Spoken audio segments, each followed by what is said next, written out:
और टिफिन কোথাও যাবি না, कहीं नहीं जाएगी तू। माँ माँ माँ माँ ऐसा मत कहो माँ। मैंने कहा ना कहीं नहीं जाएगी तू, अब से घर में बंद रहेगी। माँ माँ ऐसा मत करो ना, कम से कम स्कूल तो जाने दो। स्कूल भूल जा, अब तो घर से भी नहीं निकलेगी तू।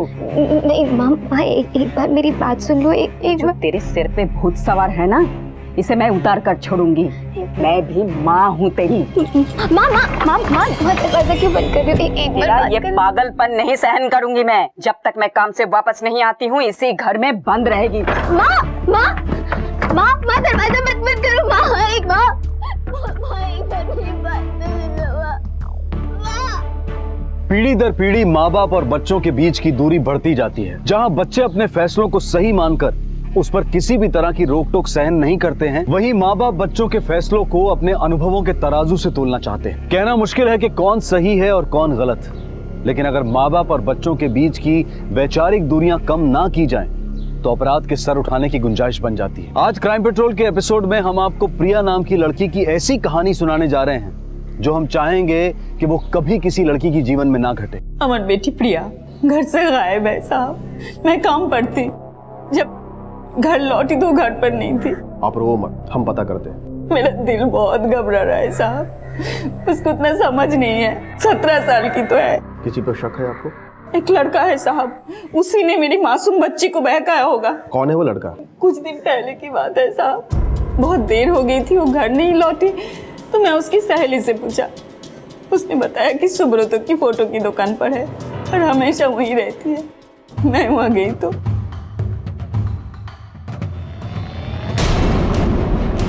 माँ, ये दिन देखने के लिए पैदा किया था तुझे। माँ मेरी बात तो सुनो। माँ एक मिनट रुक जाओ, मेरी बात तो सुन लो माँ। ठीक है, आप ये फोटो यहाँ छोड़ जाइए। हमें जैसे ही कुछ पता चलता है आपको खबर कर देंगे। देखिएगा साहब। देखते हैं। फिर वही टिपिकल केस, प्यार का चक्कर। लड़की को लड़के से प्यार हुआ और वो भाग गई उसके साथ। और सर लड़की नाबालिग भी है। यही तो समस्या है ना बासु, ये आजकल के लड़के लड़कियां ना प्यार मोहब्बत करते वक्त न तो अपने उम्र का ख्याल रखते हैं, ना ही परिवार का। और अब वो लड़की बालिग है कि नाबालिग है, ये भी हमें ही पता करना पड़ेगा। तुम एक काम करो, उस फोटो स्टूडियो वाले के पास जाओ, देखो कुछ पता चलता है क्या। Yes sir. हाँ तो 250 रुपया हुआ ना दादा। हाँ इस लड़के को पहचानता है? दादा मैं 5 मिनट बात करता हूँ। जो बोलना है ना सोच समझ के बोलना। देख जानता हूँ मैं, ये लड़की आया था इधर एक लड़का के साथ फोटो खिंचाने। कौन सा लड़का? मुझे नहीं पता सर। बोला बन रहा है? कंप्लेंट है तेरे खिलाफ। स्टूडियो का तूने ऐसी गड्ढा बना रखा है? अरे नहीं साहब, चल इसको। अरे नहीं साहब, पुलिस स्टेशन से मालूम पड़ जाएगा। एक मिनट साहब, ये देखो साहब, ये लड़की इस लड़के के साथ आया था साहब फोटो खिंचाने। क्या नाम इसका? बापी। कहाँ रहता है ये? साहब मुझे नहीं पता।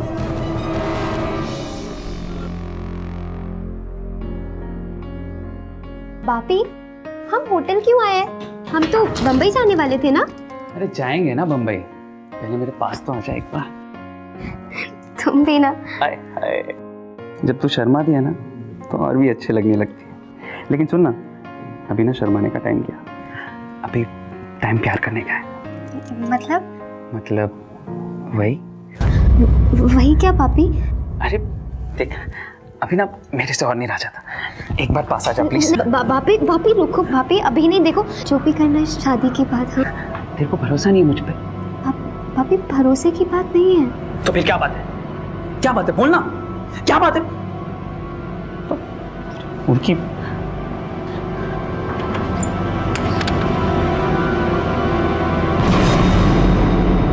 सर स्टूडियो के मालिक सुब्रतो के पास से जो हमें बापी की फोटो मिली थी, उसे लेकर हमने आसपास की जगह पे पूछताछ की, लेकिन कोई इसको नहीं जानता है, न घर न परिवार न फोन। लेकिन सर हमारे पुलिस रिकॉर्ड में जो वांटेड क्रिमिनल्स की स्केचेस हैं, ये सर देखिए सर, बापी की फोटो इस स्केच से काफी मिलती जुलती है। और सर इस रिकॉर्ड के हिसाब से अब तक ये 3 लड़कियों को अपने साथ लेके भाग चुका है। काफी सिमिलर है। और प्रिया का इस लड़के के साथ भागने का मतलब ये है कि इस केस को जैसा हम समझ रहे थे वैसा है नहीं।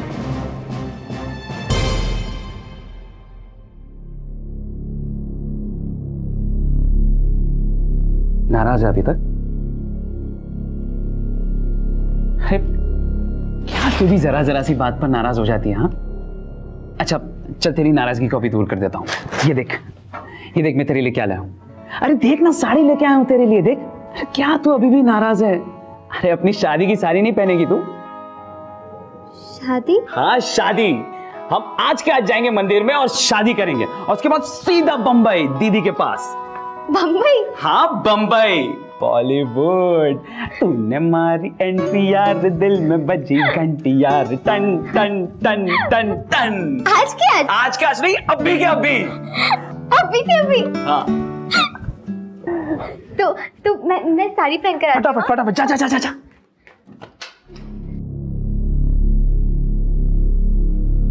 बासु, इस बापी का पूरा कच्चा चिट्ठा, इसका बायोडाटा, स्केचेज, फोटोग्राफ्स, जो कुछ भी हमारे पास अवेलेबल है, सारा का सारा आसपास के सारे पुलिस स्टेशन में डिस्पैच कर दो। हमें किसी भी हालत में प्रिया को ढूंढना ही है। Yes sir. ओम गणानान्त्वा गणपति गुं हवामहे प्रियाणान्त्वा प्रियपति गुं हवामहे। अब ये विवाह संपन्न हुआ। आज से आप दोनों पति पत्नी हुए।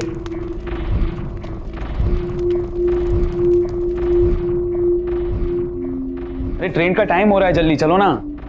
अरे पहले भगवान से आशीर्वाद तो ले लो। आओ।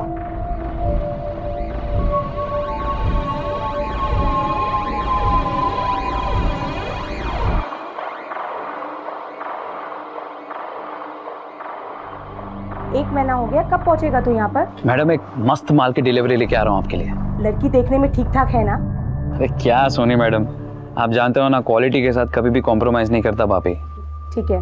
वैसे माल कहाँ पर पहुँचाना है? कविता के घर। ध्यान रहे लड़की को कोई तकलीफ ना हो। चल आप फोन रख।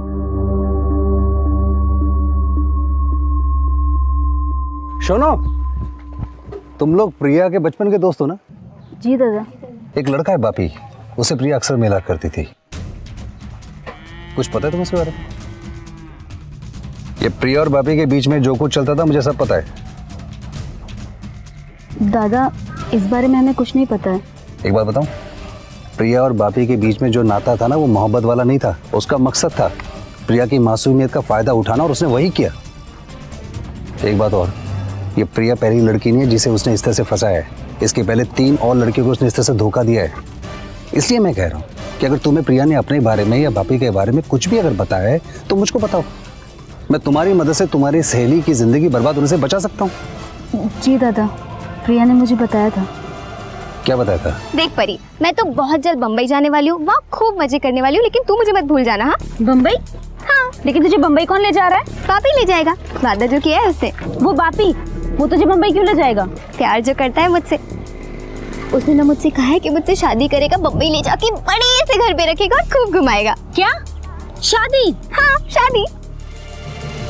सत्ती बाबा। लेकिन तेरी अम्मा? अरे अम्मा को तो मैं समझा दूंगी जब बम्बई से वापस आऊंगी ना तब। लेकिन देख, तब तक तू किसी को मत बताना, तुझे हमारी दोस्ती की कसम है। बोल, नहीं बताएगी ना?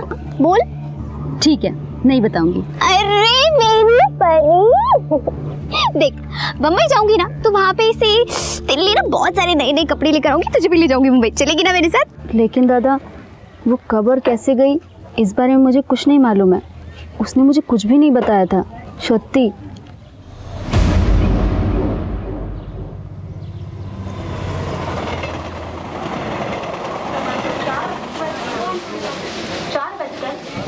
आ गए मुंबई।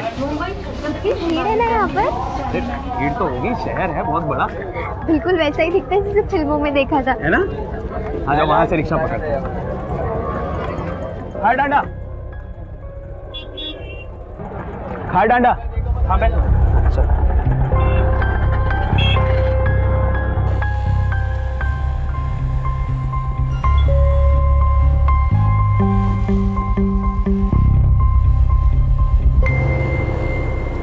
क्या कर रहे हो? अरे पागल, ये बम्बई है। हाँ तो जैसा देश वैसा भेस। मतलब अभी शर्माना वरमाना छोड़ और मुझे जो करना है वो एक बार करने देना। तो अभी छोड़ो, वो रिक्शा वाला देख रहा है। हाँ तो क्या हो गया, उसको देखने दे। ये मुंबई है पगली, यहाँ पर सब चलता है, खुल्लम खुल्ला चलता है, तू टेंशन मत ले। अच्छा। अरे छोड़ने के लिए शादी थोड़ी की है मैंने तुझसे। हाँ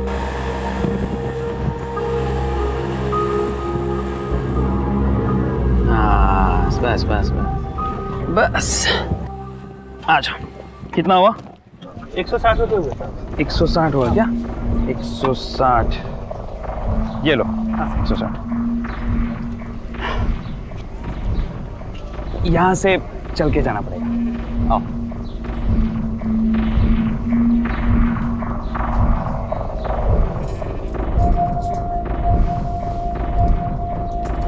ये दीदी का है।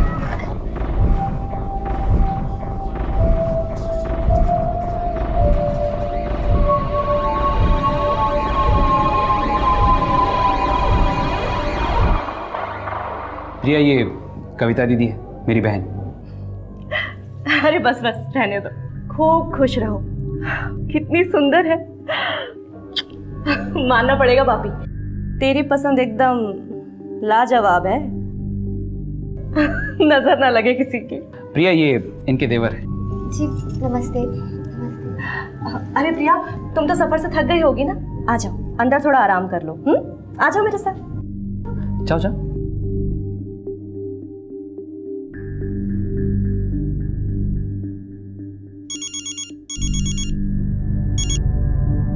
हाँ बोल। हम पहुंच गए यहाँ पर। गुड। रास्ते में कोई तकलीफ तो नहीं हुई ना? अरे नहीं नहीं मैडम, रास्ते में कोई तकलीफ नहीं हुई। आपका माल एकदम सही सलामत है। Very good. जब तक मैं ना बोलूँ ना, तुम दोनों वहीं रहना, समझ गए ना?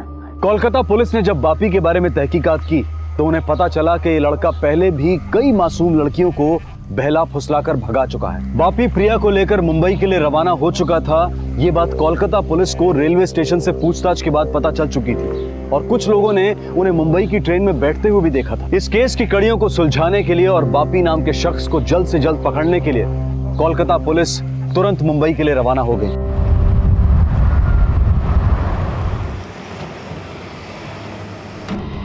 बासु, इस धंधे में दो टाइप के लोग होते हैं। एक वो जो अकेले लड़कियां सप्लाई करते हैं और दूसरे वो जिनका अपना गैंग होता है। सर, सवाल ये नहीं कि वो लड़का अकेला है या किसी गैंग के लिए काम करता है। सर, सवाल उस लड़की की जिंदगी का है। तुम फिक्र मत करो, हम अपनी तरफ से पूरी मदद करेंगे। सावंत, ये फोटो और डिटेल्स सारे पुलिस स्टेशन में सर्कुलेट करवा दो। हो सर। अगर वो मुंबई में है तो आज नहीं तो कल ट्रेस जरूर हो जाएगी।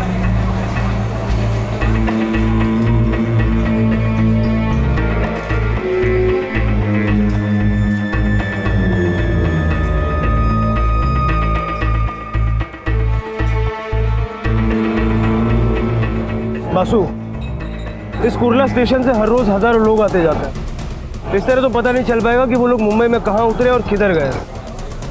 सावंत, एक काम करो, रेलवे अथॉरिटी से बात करके यहाँ का सारा सीसीटीवी फुटेज निकलवाओ। और हाँ, वो ट्रेन मुंबई में यहाँ से पहले कल्याण भी रुकती है, वहाँ का फुटेज भी निकलवाओ। Yes sir.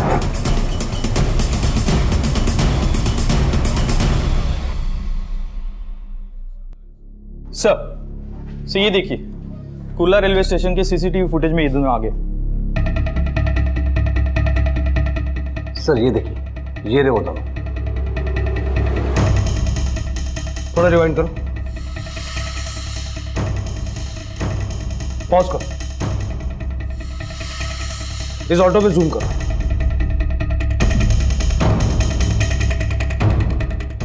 आरटीओ से इस ऑटो की डिटेल्स निकलवाओ और उस ऑटो वाले को ले आओ। Yes sir.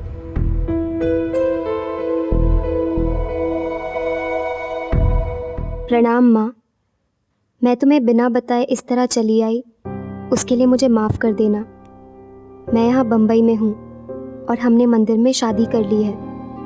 माँ, तुम जैसा समझती हो बापी वैसा बिल्कुल नहीं है। वो बहुत अच्छा लड़का है और मुझसे बहुत प्यार करता है। तुम मेरी बिल्कुल फिक्र मत करना, मैं एकदम अच्छी हूँ और बहुत जल्द तुम्हें भी यहीं बुला लूँगी। तुम्हारी प्रिया। क्या कर रही है तू? जा जल्दी से फटाफट तैयार हो जा जाकर। क्यों, कहीं जाना है? हाँ, आज बम्बई दर्शन कराऊंगा तुझे। वाह, बम्बई दर्शन? चल प्रिया, आज मैं तुझे अपने हाथों से और अपने तरीके से तैयार करती हूँ। ठीक है दीदी। अच्छा सुनो, इससे पहले कि मैं भूल जाऊँ, ये चिट्ठी ना माँ को भेज देना, हाँ याद से। हाँ ठीक है, भिजवा दूंगा। चल भी तू जाकर जल्दी फटाफट तैयार हो जा, देर मत कर। तब तक मैं बाहर जाकर अपना काम निपटा देता हूँ और तेरा ये खत भी पोस्ट कर दूंगा। ठीक है? ठीक है। आ जाओ प्रिया, सुंदर सा सूट देती हूँ तुमको। जी हाँ सर यही है वो ऑटो वाला। उन दोनों को कुर्ला स्टेशन से यही लेके गया था। उस दिन तुम्हारी ऑटो में ये 2 लोग बैठे थे, याद है? हाँ साहब, बैठे थे दोनों। रोज कितने कस्टमर्स को बिठाते हो? साहब हो जाते हैं कोई 30 से 40। उन 30-40 कस्टमर्स में से तुमको ये दोनों बराबर याद रह गए? वो क्या है ना, ये जो लड़की ना कम उम्र की थी और ये जो लड़का है इसे रास्ते में छेड़ रहा था और मैं ये सब शीशे से देख रहा था, इसलिए याद रह गया। कहीं बाहर गांव से आए थे साहब, और एक बैग भी था उनके हाथ में। कहाँ छोड़ा उन दोनों को? खारदांडा।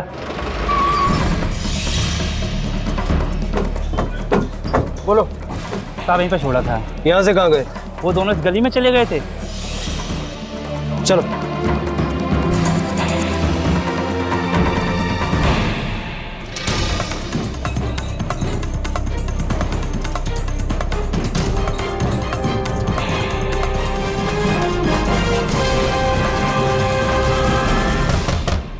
भाभी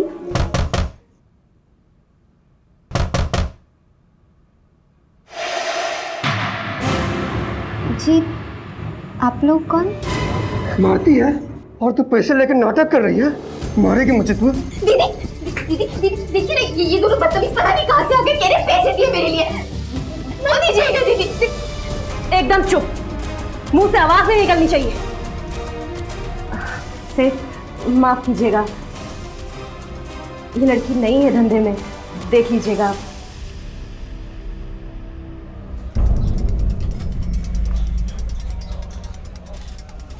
सुनिए भाई साहब, इस लड़के को कहीं देखा आपने? इसका नाम बापी है, ये लड़की का नाम प्रिया। उसको भगा के लाया यहाँ पे। नहीं सर, हमने कहीं नहीं देखा। कविता कहाँ है? हो रहे थे। कविता, प्रिया कहाँ है?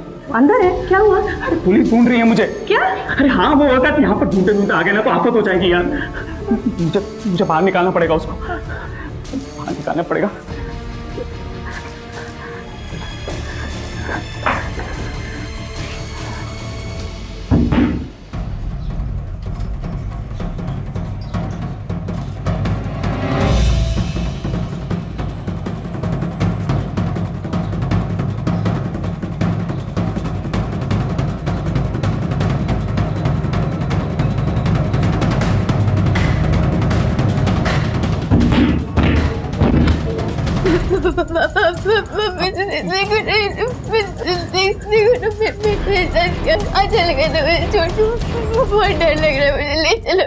तू डर मत, मुझे पता चल गया कि कविता दीदी ने क्या सलूक किया है तेरे साथ।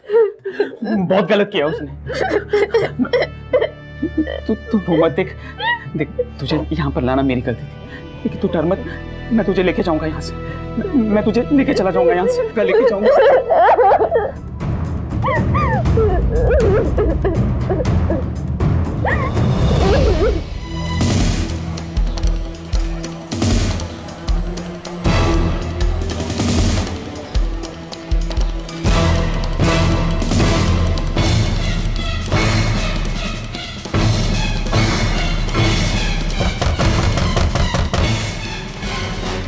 कौन?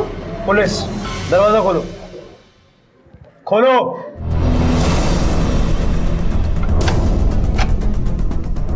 अरे साहब आप ये दोगे कुठे? माहित नहीं साहब। अच्छा, तुझे नहीं पता? अरे साहब देखिए ना, मैं तो ब्यूटी पार्लर चलाती हूँ, वो भी लड़कियों का। लड़के तो यहाँ आते ही नहीं है, और ये लड़की तो यहाँ कभी नहीं आई है। इस लड़की का नाम प्रिया है और ये बापी है जो इसको बहला फुसला कर यहाँ लेके आया। क्या बात कर रहे हैं साहब, मैं बोली ना आपको, ये लड़की यहाँ कभी नहीं आई है। आई है कि नहीं आई है वो हम खुद पता कर लेंगे। बगा सगड़ी कड़े। सर सुनिए तो सही, आप अंदर कहाँ जा रहे हैं? सर सब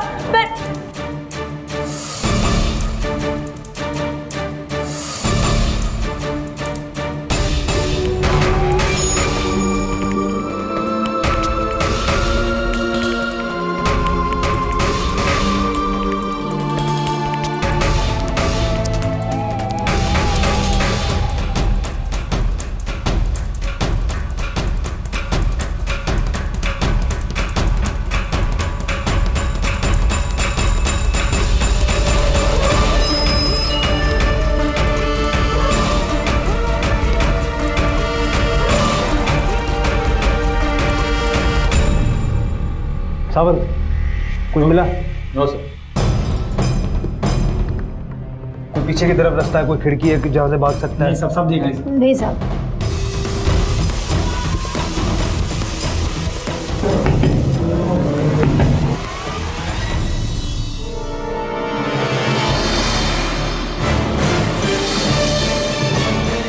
सर जरा 1 मिनट यहाँ पर आइए।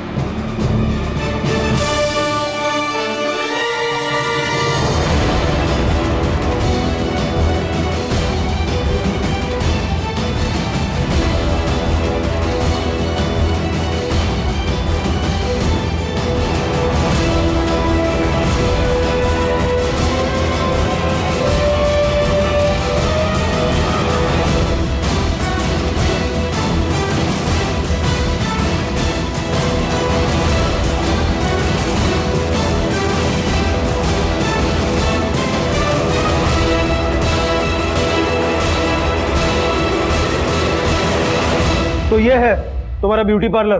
कहाँ छुपा के रखा है दोनों को? सीधे सीधे बोलोगी या इनसे बुलवाऊं? माफ कर दीजिए साहब, बापी यहीं था, पर अब वो उस लड़की को लेकर कहाँ गया है मुझे नहीं पता। अच्छा, अब तक तो तुम्हें यही नहीं पता था कि बापी कौन है, और अब वो चला भी गया। सारी कहानी शुरू से एंड तक बता दो। बताती हूँ साहब, बताती हूँ। बापी पिछले कई सालों से मेरे साथ काम कर रहा है। वो गांव से लड़कियां लेकर आता है और मेरे पास यहाँ धंधे के लिए छोड़ देता है। बापी रहता कहाँ है? मोबाइल नंबर क्या है उसका? साहब मुझे नहीं पता बापी कहाँ रहता है, मोबाइल नंबर नहीं पता मुझे। तो तुमसे धंधे के लिए बात कैसे करता था? साहब बापी मुझे कभी कभार ही फ़ोन करता था, और कभी करता तो लैंडलाइन से, और 6 महीने से तो वो आया ही नहीं, फ़ोन भी नहीं आया। कुछ दिन पहले आया तो बिना कॉल किए सीधा लड़की लेकर आ गया। वापस झूठ? नहीं साहब, वो क्या है ना, हमारे धंधे में कोई रिस्क नहीं लेता। सावंत, या मुलीना हॉस्पिटलला पाठवाणी, इनको पुलिस स्टेशन लेके चलो। साहब सुनिए तो। मैडम खुद चलेंगी या लेके चलो? पर साहब सुनिए तो। सावंत, ऐसा करो कि इस बापी की फोटो न्यूज़पेपर और न्यूज़ चैनल पे दे दो, देखते हैं कब तक भागता है हमसे। Yes sir. और सुनो। हेलो साहब, मेरी बेटी का कुछ खबर पता चला? आपकी बेटी को ढूंढने की पूरी कोशिश कर रहे हैं। कितना टाइम हो गया साहब, अभी भी प्रिया का कुछ पता नहीं चला कि जाने किस हालत में होगी मेरी बेटी। साहब मुझे बहुत चिंता हो रही है। मैं आज ही बम्बई के लिए निकलती हूँ साहब। हम लोग हैं यहाँ पर, आपको आने की जरूरत नहीं है। कविता तक तो पुलिस पहुंच चुकी थी, लेकिन बापी अब भी पुलिस की गिरफ्त से दूर था। पुलिस के सर्च ऑपरेशन में वेश्यावृत्ति के घिनौने धंधे में फंसी कुछ लड़कियों की जिंदगी तो बच गई थी, लेकिन प्रिया की जिंदगी अब भी खतरे में थी। वहीं दूसरी तरफ मुंबई से मीलों दूर कोलकाता में प्रिया की मां अपनी बेटी की चिंता में खुद मुंबई जाने की तैयारी कर चुकी थी। पुलिस के लिए सबसे बड़ा सवाल यह था कि आखिर बापी कविता के घर से प्रिया को लेकर कहां गायब हो गया था।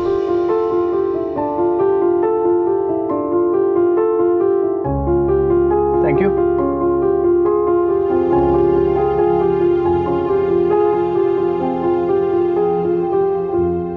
पापी, मुझे घर जाना है, माँ के पास। अरे आएंगे ना बाबा, मैं खुद लेकर जाऊंगा तुझे माँ के पास, ठीक है? पापी लेकिन मुझे बहुत डर लग रहा है। अरे क्यों चिंता कर रही है? मैं हूं ना। एक काम कर, तू बैठ जा, बैठ जा। मैं पानी लेके आता हूं तेरे लिए। प्रिया,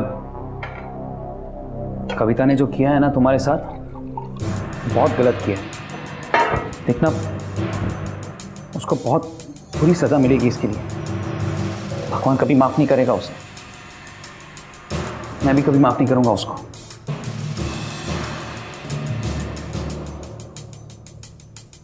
चलिए पानी पी लो।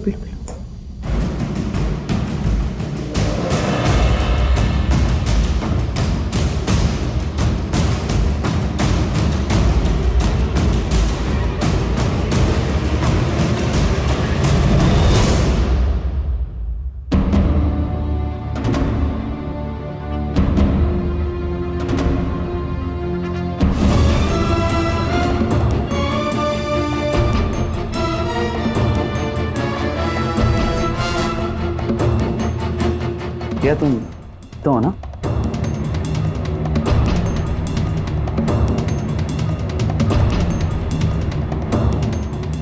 क्या हो गया?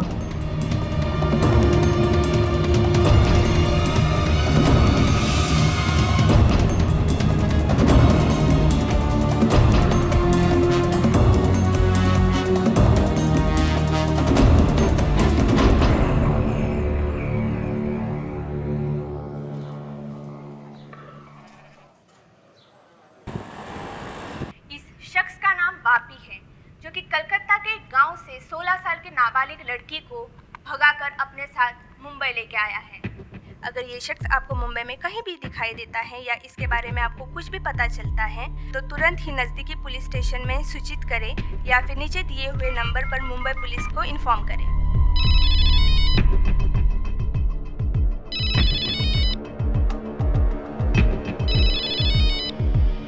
हाँ मैडम। तेरे को मालूम है तेरा उस लड़की का न्यूज़ आ रहा है टीवी पर, वो भी फोटो के साथ। मतलब? तुम लोग है कहाँ? मैं ये संतोष के होटल में। तुम दोनों वही रहना, जब तक मामला ठंडा नहीं हो जाता है तब तक वहाँ से निकलने की कोशिश भी नहीं करना। हाँ ठीक है मैडम। मैडम कोई दरवाजे पे है। कौन है? मैं संतोष। तेरे को मालूम है तेरे और इस लड़की की फोटो टीवी पर आ रही है? हाँ, मैडम ने वही बोला। हाँ हाँ मैडम। कौन है? वो संतोष है। बात करा जल्दी से। हाँ देता हूँ, बात कर। हेलो। देख, बापी और वो लड़की कुछ दिन तक तेरे होटल में ही रहेंगे। ठीक है मैडम। मैं जल्द से जल्द इन दोनों को शिफ्ट कर देती हूँ। कोई वादा नहीं। देख, कुछ भी हो जाए धंधा बंद नहीं होना चाहिए, समझ में आया? जितना कमा सकता है उस लड़की से कमा, नशा दे या कुछ भी दे, लेकिन धंधा चालू रहना चाहिए। Okay madam. क्या बोले? मैडम ने तुम दोनों के यहीं पे रुकने के लिए कहा। सर इतनी कोशिश करने के बाद भी वो लड़का बापी प्रिया को लेकर खुलेआम घूम रहा है, इसका मतलब साफ है कि कोई ना कोई उसकी मदद कर रहा है। सही कह रहे हो। पुलिस को इतनी आसानी से चकमा देना किसी एक अकेले के बस की बात नहीं। हमें कविता को फिर से इंट्रोगेट करना चाहिए। मुझे लगता है वो कुछ ऐसा जानती है जो वो हमें बता नहीं रही है। बता, इस धंधे में कौन कौन है तेरे साथ?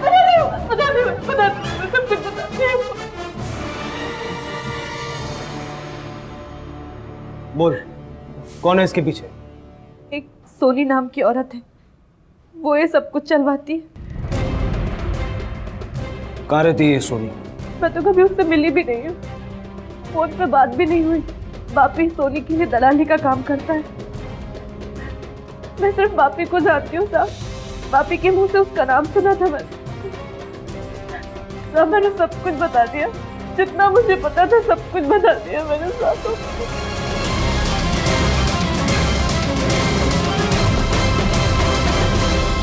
पुलिस के लिए बापी और प्रिया को ढूंढना मुश्किल होता जा रहा था। बापी एक मिडिलमैन की तरह एक बड़े रैकेट के लिए किसी सोनी नाम की महिला के लिए काम करता था। इस धंधे में शहर के कई ब्यूटी पार्लर्स और छोटे होटल्स मिले हुए थे, जहां से इस ह्यूमन ट्रैफिकिंग के रैकेट को ऑपरेट किया जा रहा था। लेकिन सोनी का कोई रिकॉर्ड पुलिस के पास नहीं था और ना ही उसे किसी ने देखा था, और वो पर्दे के पीछे रहकर इस सारे रैकेट को मैनेज कर रही थी। पुलिस ने इससे निपटने के लिए एक आखिरी रास्ता चुना। उन्होंने एनजीओ की मदद ली। आपने जो बातें बताई उसके मुताबिक हमें सबसे पहले उन जगहों पर रेड करनी चाहिए जहां इस तरह की एक्टिविटीज अक्सर होती रहती हैं। इसीलिए स्वाति जी, हमें आपकी हेल्प चाहिए थी। आप उन जगहों की निशानदेही कीजिए जहां आपको शक है कि वहां लड़कियों को ला करके ह्यूमन ट्रैफिकिंग के इस घिनौने काम में लगाया जाता है। हमारी संस्था आपकी पूरी मदद करेगी।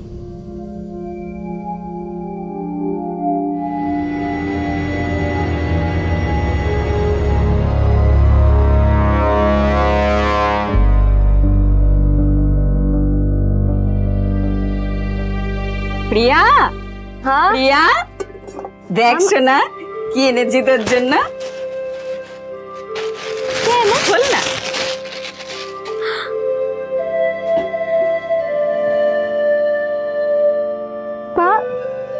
खूब सुंदर माँ। লাগছিল। मेरी बेटी को नजर ना लगे।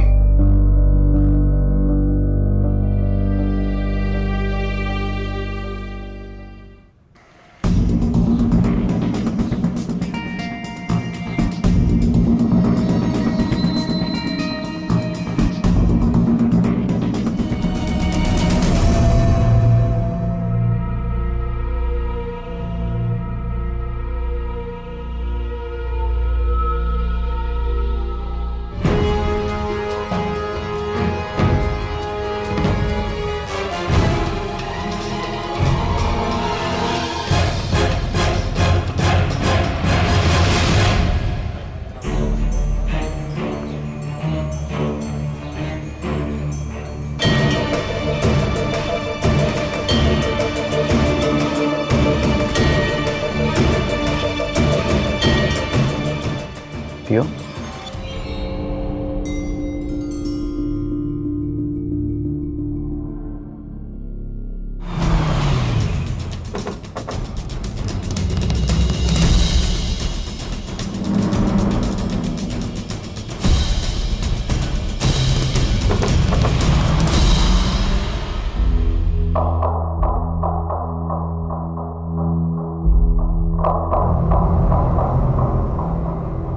पापी, पापी मुझे घर जाना है। आज के बाद यही करे तेरा।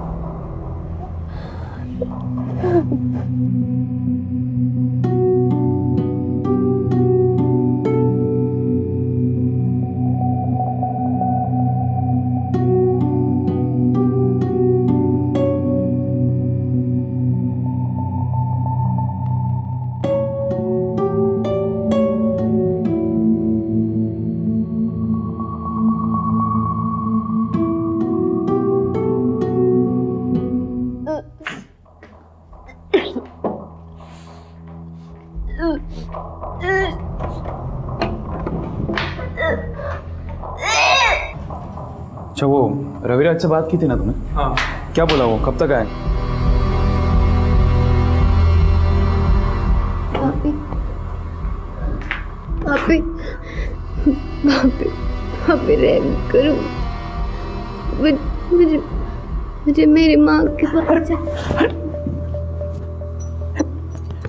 बेहोश हो गई उसको, उठा उठा जल्दी उठा।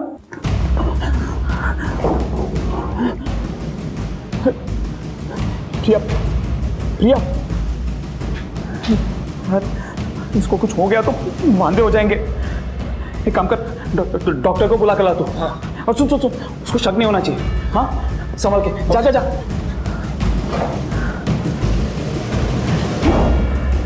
प्रिया, प्रिया,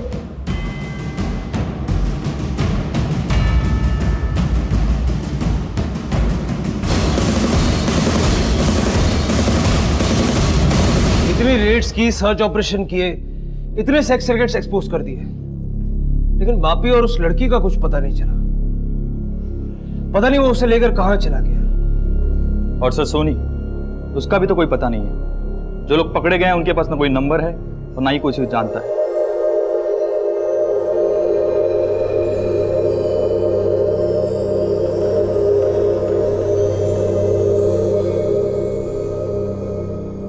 ये कौन है आपकी? डॉक्टर साहब, ये मेरी वाइफ है। हमारी अभी अभी शादी हुई है। वैसे क्या हुआ डॉक्टर साहब इसे? देखिए, ये बहुत ही कमज़ोर है, खून की कमी है इनमें। इन्हें अभी के अभी अस्पताल में एडमिट नहीं किया गया तो कुछ भी हो सकता है। बहुत इमरजेंसी केस है। डॉक्टर साहब, वो थोड़ा पैसों का प्रॉब्लम था। मैं कल सुबह तक अरेंज कर दूंगा। मैं कल सुबह इसको एडमिट कर दूंगा। डॉक्टर साहब, आप अभी के लिए अगर हो सके तो कुछ दवाई लिख के दे दीजिए ना।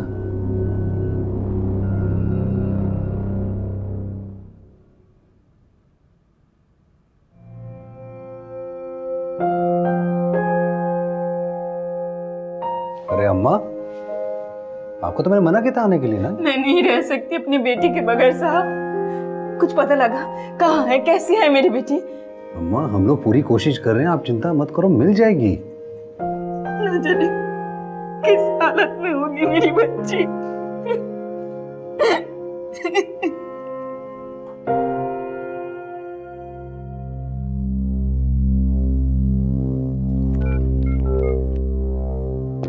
मैं डॉक्टर अस्ताना बोल रहा हूँ। मैं अभी एक होटल से एक लड़की का चेकअप करके आ रहा हूँ। ये वही नाबालिग लड़की है जिसकी न्यूज़ टीवी पे दिखाई जा रही है। अब इसका क्या करें? एक काम करते हैं, इस अस्पताल लेके चलते हैं। पागल हो गया क्या तुम? अस्पताल ले जाएंगे और किसी ने देख लिया तो पकड़े जाएंगे। सब जानते हैं हमारे बारे में यार। इसको कहाँ ले जाना है मुझे पता है।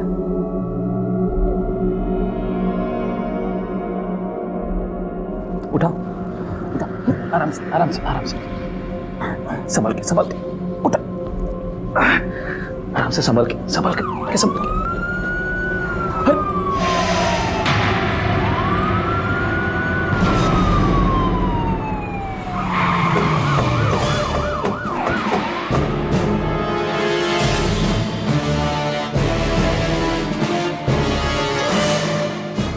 लड़की ने काम फंसा दिया यार। पापी क्या छिपके बैठा है? मैंने कुछ नहीं किया साहब। कुछ नहीं किया तो ये लड़कियां कहां से आई? मैंने कुछ नहीं किया साहब। लड़कियों को फंसा के यहाँ लेके आता है। सब पता चल जाएगा। चल लेके जाओ इसको भी लेके जाओ। चल कुछ नहीं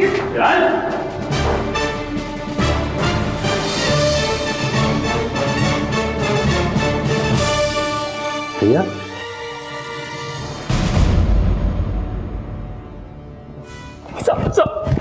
मत मारो साहब, मारो मत साहब। मैं बताता हूँ साहब, मैं सब बताता हूँ साहब। ये सोनी कौन है? साहब मैं सोनी के लिए काम करता हूँ साहब। वो ही सब कुछ करवाती है साहब हमसे। मैं तो बस लड़कियों को ले जाकर उसके दिए गए ठिकानों पर दे देता था साहब। हमको ट्रेनिंग मिली थी साहब। कैसी ट्रेनिंग? और कितने लोग हैं तेरे साथ? मैं अकेला नहीं हूँ साहब। मेरे जैसे बहुत सारे लोग हैं जो काम करते हैं साहब उसके लिए।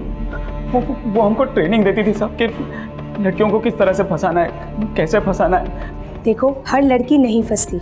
ऐसी लड़की फंसती है जो मासूम हो, नादान हो, जो अनाथ हो, जिसके माँ बाप में से कोई मर गया हो, वैसी लड़की फंसती है। समझ गए ना तुम लोग? और तुम दोनों बिहार जाओगे और तुम बंगाल। उनसे शादी करो या शादी का वादा करो।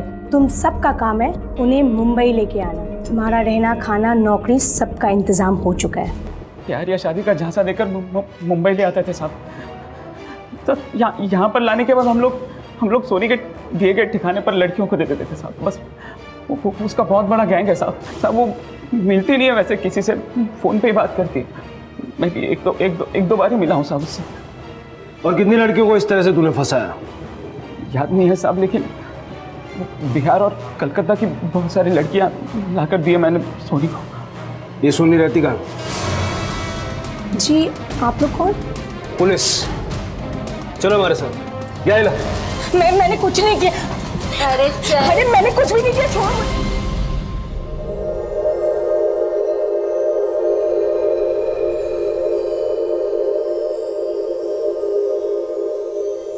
प्रिया, मेरी बच्ची, मुझे माफ कर दो। बहुत बड़ी गलती हो गई।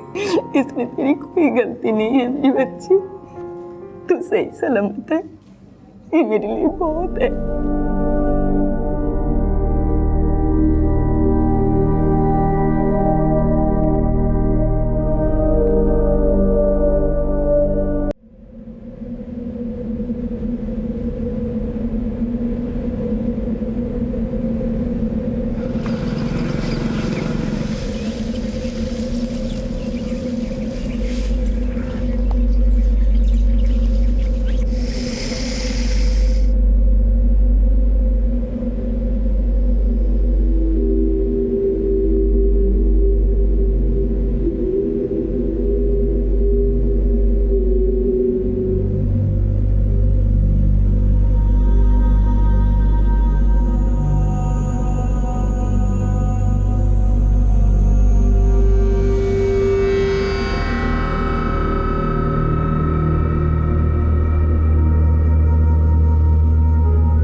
मारो बेटो दिवा दो साहब।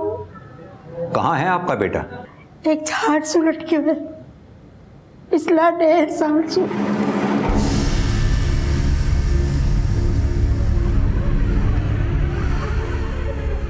झाड़ से? जी साहब, झाड़ से।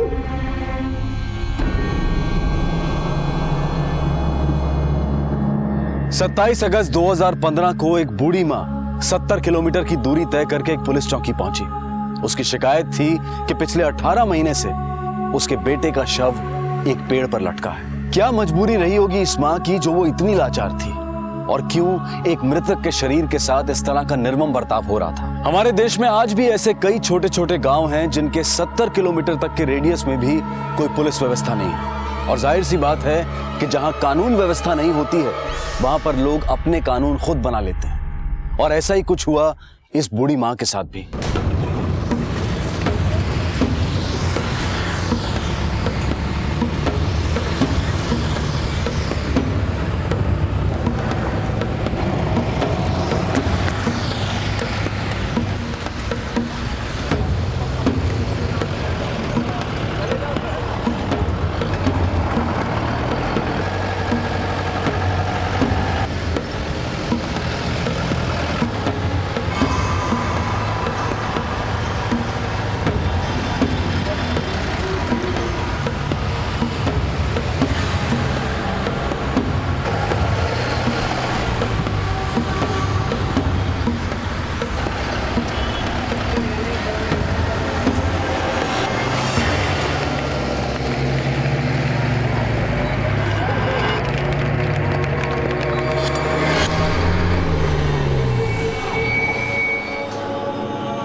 सरपंच जी,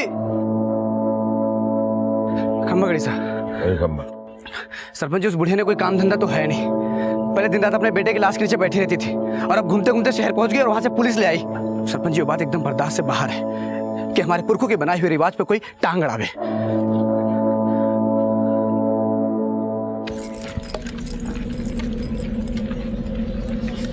यो साहब, मारो कांजी।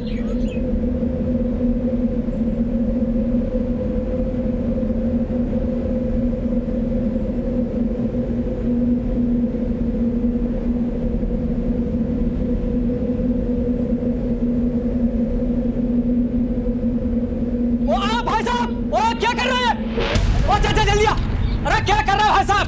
कुछ करने से पहले इजाजत ली है क्या? आप कौन? बड़े भाई ना किसू में इसका भाई से।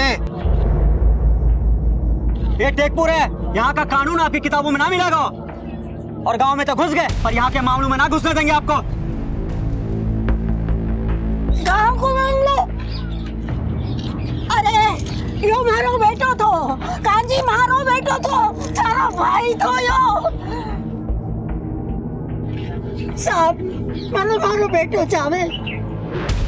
9 महीना तक अपना खून से इन बेटा ने पाले हो। आज 18 महीना से यो पेड़ पे टंग रहे छे। सब लोग अपना रास्ता भूल गया, अपना रिश्तों कांजी से भूल गया। अरे रिश्तों से बड़ा होया रिवाज, हाँ? 1-2 रिश्तों की अहमियत तो कोई नहीं को। और तू इन सब मामलों में मत पड़ मा। बोल दे रहा हूं मैं तेरे को, तू कुछ मत कर। कौन न चालू मैं? मारो बेटो छो।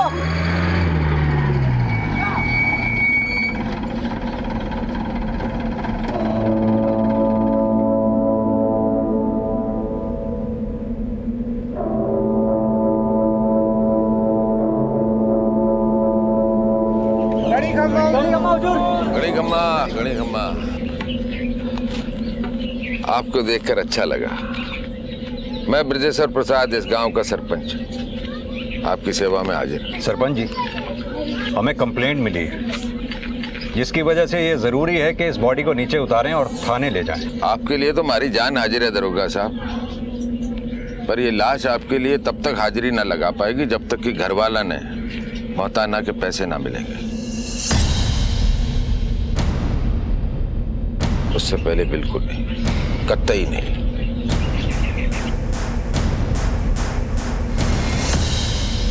मौताना यानी मौत का मुआवजा। मौताना राजस्थान के भील समुदाय की बनाई हुई एक ऐसी प्रथा थी जिसमें अगर मजदूरी करते वक्त किसी की मृत्यु हो जाए तो उस जमीन के मालिक को मरने वाले के परिवार को हर्जाना देना पड़ता था। लेकिन समय के साथ इस परंपरा ने एक भयानक रूप ले लिया।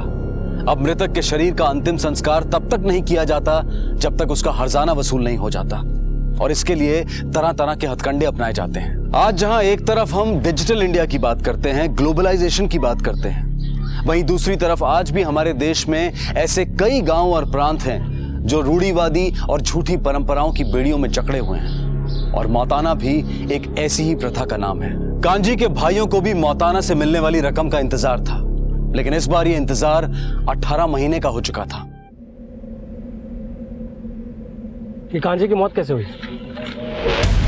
नशेड़ी था, नशे की हालत में क्या कुछ कर जाता था कुछ पता नहीं चलता था। नशे और परेशानी ने उसे खुदकुशी करने पर मजबूर कर दिया। अब मैं एक माँ की परेशानी नू अच्छी तरह से समझू, पर क्या करूं? पुरखों की पुरानी परंपरा है, कैसे तोड़ूं? ये सब झूठ बोले हैं साहब। हमारा बेटा ने खुदकुशी को नहीं करी, को नहीं करी। आप गांव के सरपंच हैं, आपको तो कम से कम कानून की समझ होनी चाहिए। उल्टा आप इन लोगों का साथ दे रहे हैं, बढ़ावा दे रहे हैं, कानून तोड़ रहे हैं। अब जिस कानून की बात कर रहे हो ना दरोगा साहब, वो यहाँ से 70 किलोमीटर दूर आपकी चौकी पर खत्म हो जाता है। ये हमारे बाप दादाओं ने अपने हाथों से ये गांव बसाया है, और इस गांव के अंदर उनका ही कानून चलता आया है, उनका ही कानून चलता रहेगा। अगर आपको पकड़ना ही है ना तो जाओ उस जाकर रतन को पकड़ो। रतन? ये रतन कौन है? अरे वही कमीना जिसकी वजह से कांजी मारा गया। वो उसी के खेता में काम करता था। वो सुबह शाम उस पर बड़ा जुल्म करता था, मारता पीटता रहता था। गायब होने से एक दिन पहले तक वो उसी के खेता में काम कर रहा था। उसी ने उसको आत्महत्या करने पर मजबूर कर दिया। अब मौताना की बात आई तो गायब हो गया कहां से।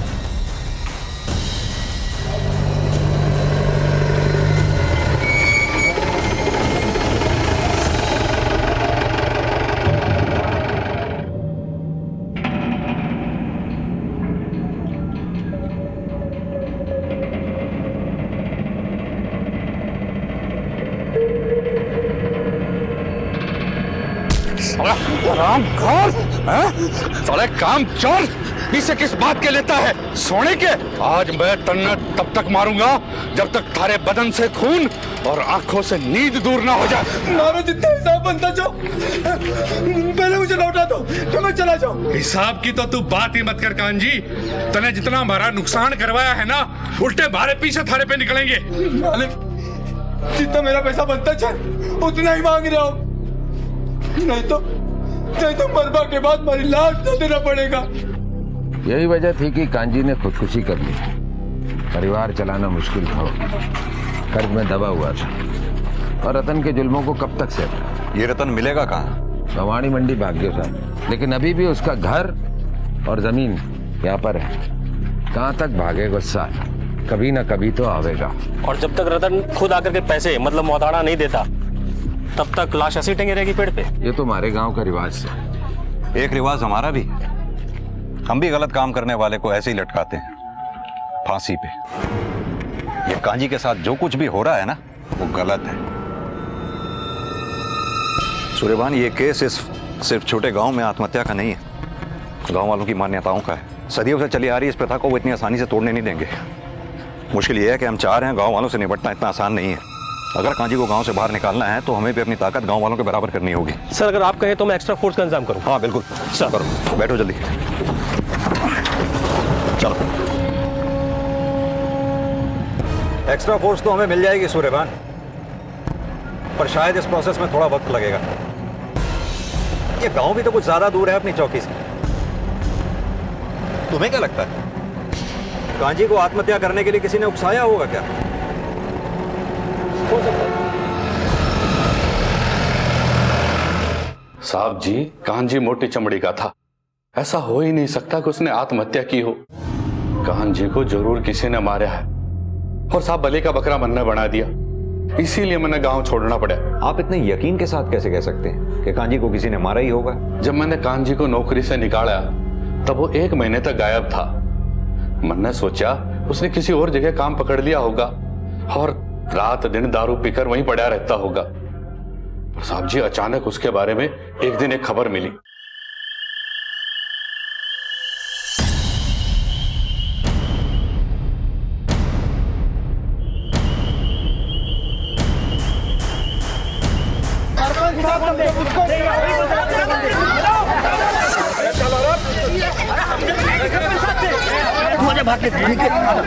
क्या बात है सरपंच जी, यो हमारे घर के आगे इतनी भीड़ क्यों लगा रखी है? हम लोग यहाँ पर कांजी की मौत का मौताना वसूलने आए थे। तारी हैसियत के हिसाब से ज्यादा ना है, सिर्फ 11 लाख रुपए। मारे से किस बात का मौताना? ना यो कांजी मारे यहाँ काम करे था और ना इसकी लाश हमारी जमीन से मिली है। अरे क्यों झूठ बोले से रतन, मन्ने अच्छे तरीके से मालूम है कि कांजी तारे खेतों में 1 महीने पहले काम करता था और जिस दिन तूने उसको मार पीट के निकाला उस दिन से वो गायब है। तन्ने मार दिया कांजी को रतन, तारी मार की वजह से उसने आत्महत्या कर ली और उसने जो कुछ भी कहा था तन से वो मन्ने अच्छे से मालूम।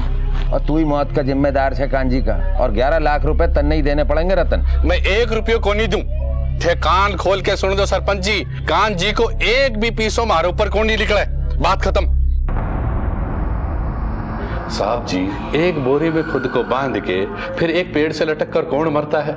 और जहां कांजी की लाश मिली वहां उसकी लाश 1 दिन पहले तक क्यों नहीं थी? और अगर उसी दिन वो लाश उस पेड़ तक पहुंची तो कांजी 1 महीने तक कहां था? साहब जी, ये 100% मर्डर है। ये लोग मुझे फंसाकर हमारा रुपया लूटना चाहते हैं और ये रुपया 4 लोगों में बटेगा, पंचायत, कांजी की घरवाली और उसके 2 भाइयों में। साहब जी, हो ना हो इनमें से ही मारा किसी ने कांजी को। रतन के बयान ने इस केस को एक नया मोड़ दे दिया, क्योंकि मुआवजे की रकम हत्या का प्रमुख कारण लग रहा था। इसलिए उस रकम के जितने भी दावेदार थे पुलिस ने उन सब की छानबीन शुरू कर दी। साहब, ये सब पन्ना के कारण हुआ है।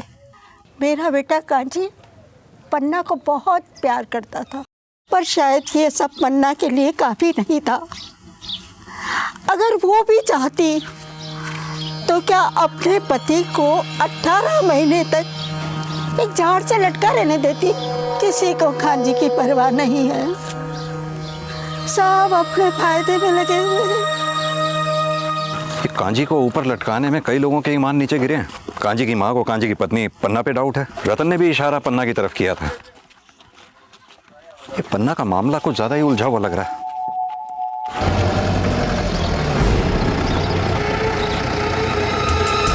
कांजी शराबी था साहब, पीने के बाद वो क्या करेगा इस बात का कोनो भरोसा ना था। हो सकता है शराब पीकर खुद ही लटक गया हो पेड़ से।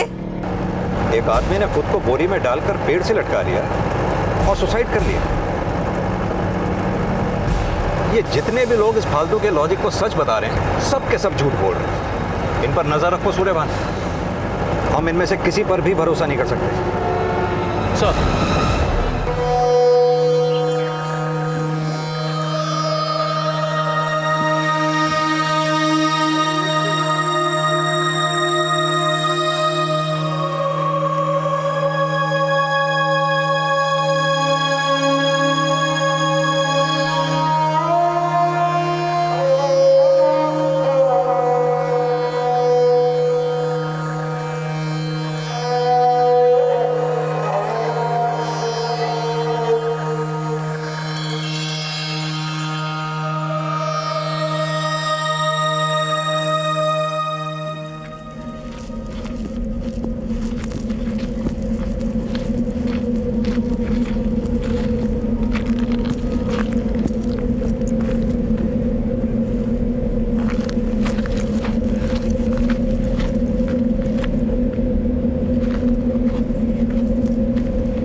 जी साहब, कांजी की पत्नी पन्ना और उसके बहनोई सिया राम में कुछ ना कुछ गड़बड़ है। जी साहब, मैंने अपनी आंखों से देखा है। ठीक है,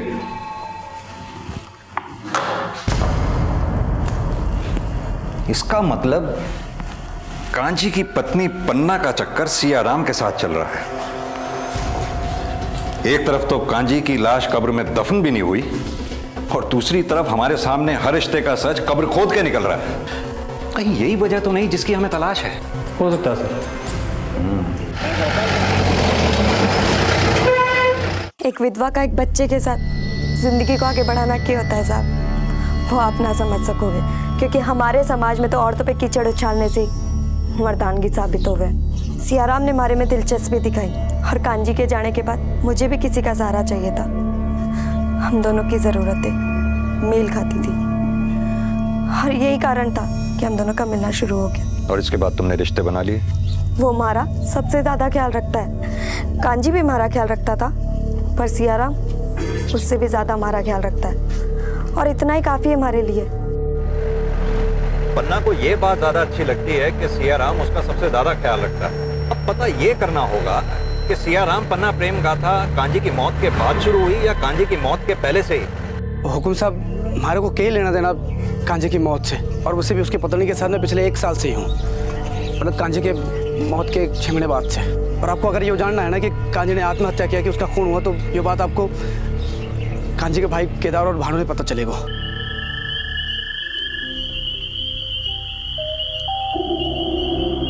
क्योंकि लाश सबसे पहले उन्होंने देखी हो और उन्होंने बोलियो गांव वालों ने कि कांजी ने आत्महत्या कर लियो। हाँ साहब, सबसे पहले भानु और केदार ने देखा था, उन लोगों ने फिर हम सबको बताया, फिर हम लोग लाश लेकर रतन के घर गए मौताना मांगने। भानु और केदार दोनों के ऊपर बहुत कर्ज है साहब। कांजी 19 था तो ये दोनों भाई 20।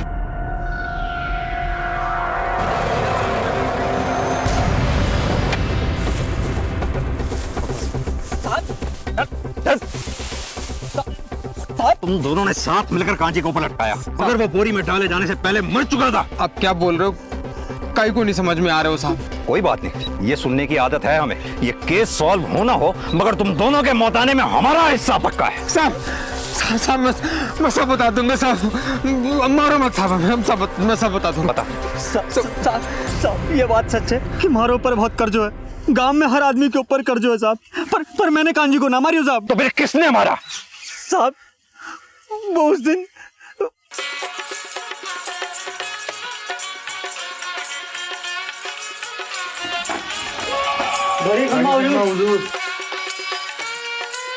कांजी को 3 दिन से कोई पता ना है। तमाया बात करके गए थे। तमाया बताओ सरपंच जी। तारा भाई मिल जाएगो, पहले हमारे साथ चलो, हमारे कुआं ने साफ करके आओ। चलो चलो ठीक है, चलो।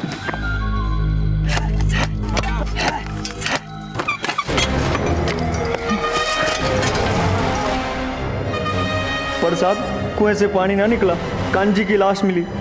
सरपंच ने हमें कहा कि ये लाश हमारी सारी मुसीबतों ने ख़त्म कर सके है। हमें भी लग गया कि शायद हमारी किस्मत को इसी लाश की तलाश थी। मुताना के पैसे से सारे कर्ज दूर हो जाते साहब। हमने कांजी की लाश को एक बोरी में डाल दियो और रात में उस पेड़ के पास ले जाके हमने उस पेड़ से लटका दियो साहब। सूर्यभान, लाश सरपंच के कुएं के पास मिली। हो सकता है पहले सरपंच ने कांजी को मारा और फिर अपने कुएं के आसपास दफना दिया, और फिर इन दोनों भाइयों को उसने जानबूझकर कुएं की सफाई के लिए बुलाया, और जब सफाई के दौरान इन दोनों को कांजी की लाश मिली तो उसने इन्हें अपने प्लान में शामिल कर लिया। पर कांजी और सरपंच में कनेक्शन क्या हो सकता है? हमारे प्राइम सस्पेक्ट थे सरपंच, ये 2 भाई और कांजी की पत्नी पन्ना। बाकी सबका तो पता चल गया, बची पन्ना। तो चलो अब पन्ना के भी पन्ने खोल डालते हैं। चलिए, हमने पिछले 2 साल के सारे गड़े मुर्दे उखाड़ डाले। कांजी की लाश भी हमें सरपंच के कुएं में दबी मिली, जिसे बोरी में डालकर आत्महत्या का रूप दे दिया गया। देखो पन्ना, देर सवेर हमें सारी बातें पता चल ही जाएंगी, इसलिए अगर कुछ छुपा रही हो अभी भी वक्त है। कांजी की जिंदगी सिर्फ 2 ही चीज़ों पे चलती थी साहब, पहला दारू और दूसरा कर्ज।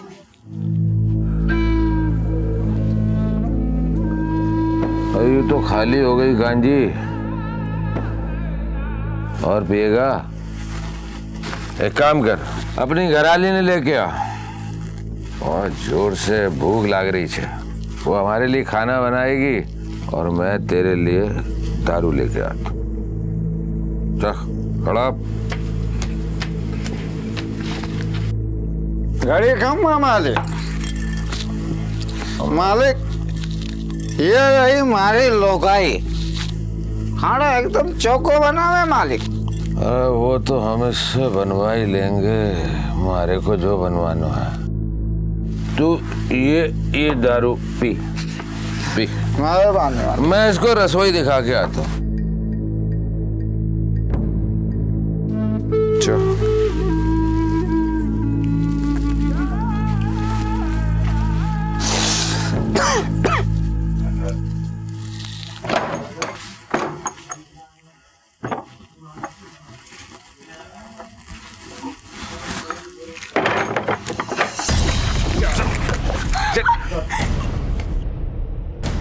अगले दिन जब कांजी को सब समझ में आया, वो सीधा सरपंच के घर उससे लड़ने पहुंच गया।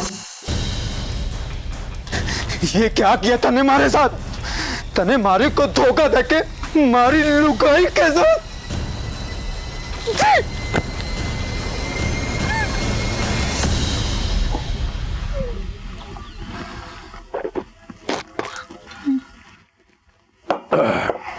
देख, अरे तारे को बोला तो था कि मन्ना भूख लगी है, और ऐसे वक्त पे किस चीज की भूख लग सकती है बता? अरे शराब के बाद शबाब की भूख होती है, ये भी बताना पड़ेगा क्या? चल खड़ा हो, खड़ा बैठ बैठ। हाँ इधर देख, अरे इधर देख, मारे 2 लाख रुपए तारे पास है। मन्ने मांगे के? नहीं ना। मन्ने भूख होती है शबाब की, तुम्हारी भूख शांत कर, मैं तारी भूख शांत करूंगा। बहुत अच्छा सौदा बता रहा हूं। चल ये ले 20 रुपए और ये ले दारू। अरे रख ले, चल। कांजी मेरी फिक्र करता था साहब, हमारे से प्यार भी बहुत करता था, पर कभी कभी ये नशा प्यार, रिश्ते, इंसानियत, इन सबको खोखला कर देते हैं। कांजी नशे में डूबता जा रहा था। सरपंच ने उसकी कमजोरी पकड़ के उसे शांत कर दिया था। सरपंच रोज आता था और वो रोज मेरे साथ।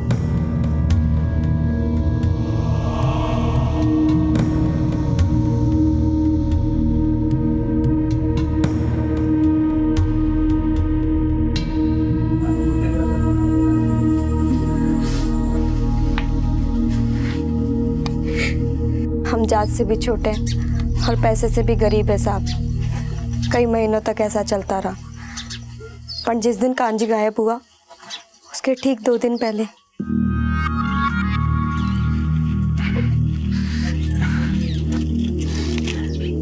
अपनी जिंदगी के सारे पाप धुल जाएंगे। तू परेशान ना हो। देख देख, मन्ने दारू छोड़ दी है, भले ही मन्ने भूखों मरना पड़े, पर तन्ने सरपंच की भूख ना बनने देंगे। ओ कांजी, तुझे सरपंच साहब ने अभी के भी बुलाया है। तू अपनी बोतल उठा और उन्हें अपनी उठाने दे। निकल जा यहाँ से और जाके कहते अपने सरपंच से उसकी और मेरी यारी दोस्ती खत्म। 2 दिन में उसके 2 लाख रुपए उसे ला के दूंगा, और उसके बाद यहाँ आने की हिम्मत ना कर। जा निकल जा। फिर वो 2 दिन कभी नहीं आया साहब। आई तो कांजी की खबर। आप मेरी बहन से क्या पूछताछ कर रहे हैं? अरे पूछताछ करनी है तो उनसे जाकर कीजिए, जो हाँ सब बातों का जिम्मेदार है। जब किसी गरीब का फायदा उठाकर उसका शोषण किया जाता है तो नुकसान सिर्फ उस गरीब का नहीं बल्कि पूरे समाज का होता है, क्योंकि ये सोच समाज की उस विकृत मानसिकता को दर्शाती है जिसे अब सुधरने की जरूरत है। गांव का सरपंच भी इसी मानसिकता का शिकार था। उसने अपने रुतबे और स्थान का फायदा उठाकर एक गरीब औरत का शोषण किया, और जब कांजी ने इस बात का विरोध करना शुरू किया तो जाहिर है सरपंच को यह बात हजम नहीं हुई होगी। लेकिन क्या सरपंच ने ही कांजी को अपने रास्ते से हटा दिया?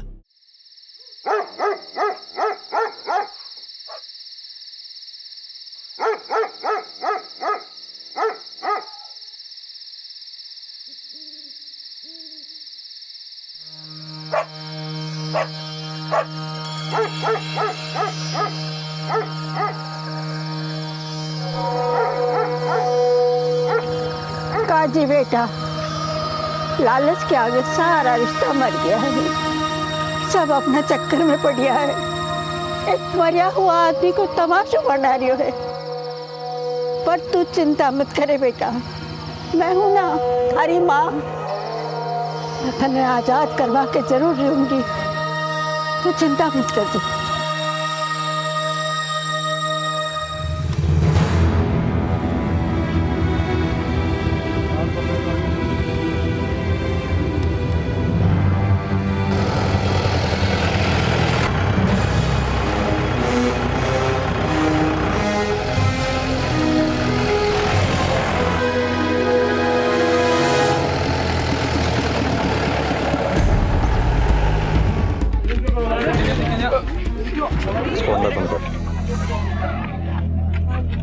अम्मा जी, पोस्टमार्टम के बाद आपको आपका बेटा सौंप देंगे और हो सकता है शायद तब तक खूनी भी कानून की गिरफ्त में हो।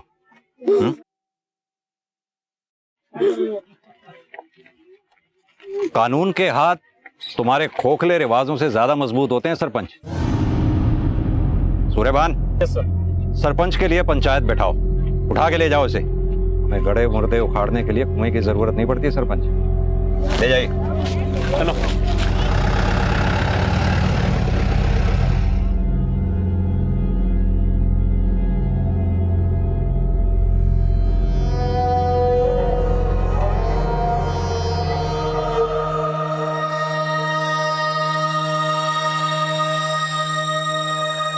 देखो दरोगा साहब, मन्ने कांजी का खून नहीं करा। आप ही बताओ, वो कांजी नंगा फकीर 20-20 रुपए हमारे से लेता था, हमारे से।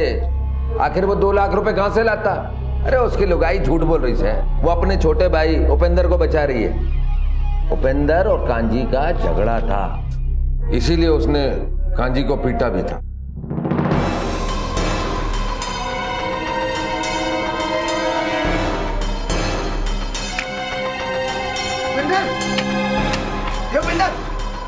अबे सारू, तू पत्तों घेरो यहाँ पे, मुझे सारे को सारे गांव में ढूंढने से भाग दो, लठ मारी को करे भागो चले गए। अब तक क्या लग गया?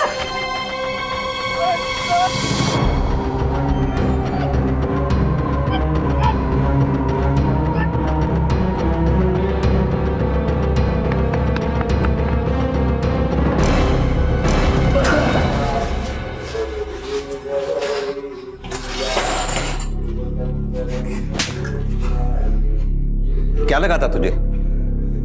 हमसे बच के भाग जाएगा? मैंने नहीं मारा साहब। अरे कांजी को मारकर क्या मैं अपनी बहन को विधवा बनाना चाहूंगा? ना। हाँ, मेरा खून जरूर खोला था जब मैंने अपनी बहन और सरपंच के बारे में सुना, लेकिन मुझे पता था कि मेरे चाल लेने से कुछ भी नहीं होगा। मेरी बहन एक दलदल में फंस चुकी थी सिर्फ कांजी की वजह से, इसलिए मैंने उससे बात करना बंद कर दिया। गायब होने के ठीक 2 दिन पहले कांजी मेरे पास आया। मन्ने दारू छोड़ दी उपेंद्र, मेरा भरोसा कर। भूखों मर जाऊंगा लेकिन कभी शराब को हाथ न लगाऊंगा। मन्ने कसम खाई है, 2 दिन में 2 लाख रुपए का इंतजाम हो जाएगा। मैं जाके सरपंच को लौटा दूंगा। अब पन्ना को वहां जाने की कोई जरूरत नहीं। भरोसा कर मुझ पे, विश्वास कर मुझ पे। फिर वो गायब हो गए और फिर एक दिन पेड़ से उसकी लाश लटकी हुई मिली। हमने लगा कि उसने जानबूझकर खुदकुशी की है ताकि मौताने से मिले पैसों से मेरी बहन की जिंदगी ठीक हो जाए। मुझे इस बात का अंदाजा भी नहीं था कि उसने आत्महत्या नहीं की है, बल्कि उसकी हत्या हुई है।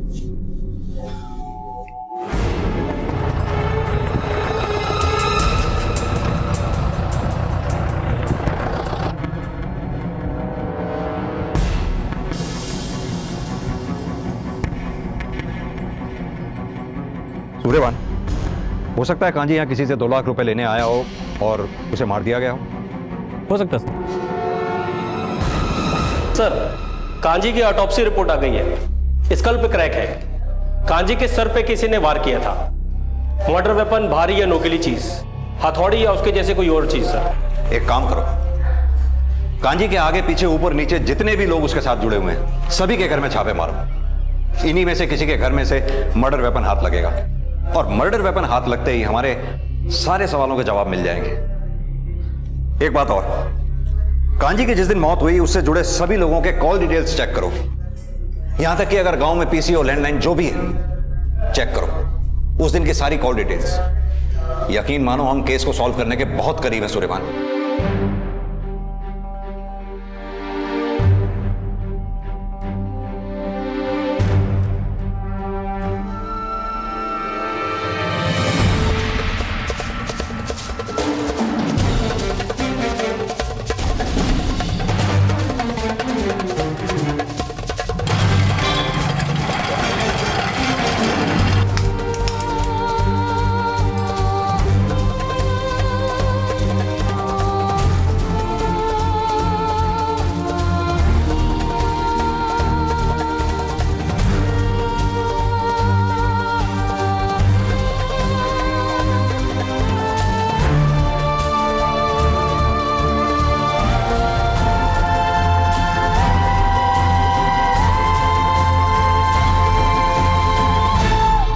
सियाराम, खैर मनाइयो कि इन हथौड़ी और कुल्हाड़ी पर कांजी के खून के निशान ना निकले, वरना वो तो मरने के बाद लटका था, तुझे जीते जी लटका दूंगा। चलो सूर्यबान। सर रिपोर्ट आ चुकी है। लोहार के यहां से मिले कुल्हाड़ी के हैंडल में ब्लड ट्रेसेस मिले हैं जो कांजी के डीएनए से मैच करते हैं सर। क्या? साहब ये कुल्हाड़ी तो मैंने सियाराम ने आके बेची थी। तुझे कैसे पता कि इतने सारे औजारों में यही कुल्हाड़ी तुझे सियाराम ने बेची थी? साहब मैं तो बढ़ई और मिस्त्री का छोटे मोटे औजारी बनाऊं, कुल्हाड़ी तो कभी बनाई नहीं। कुल्हाड़ी भारी थी सो रख लिया, सोचे कि गला दूंगा। सर कॉल रिकॉर्ड्स आ चुकी हैं। हत्या के दिन कांजी और सियाराम के बीच बातचीत हुई थी और ठीक उसी रात सियाराम को मोबाइल लोकेशन उसी जगह पर एक्टिव था, कुएं के पास, और लोहार के पास से मिली कुल्हाड़ी भी सियाराम की ही है सर। इसका मतलब सियाराम ने ही कांजी को मारा है। इतने दिन से इधर उधर दौड़ा रहा है, हमें बेवकूफ समझता है क्या? या तू ज्यादा चालाक है? बोल दूं साहब, सब बोलूंगा। मैंने मारियो कांजी को साहब, मैंने मारियो कांजी को।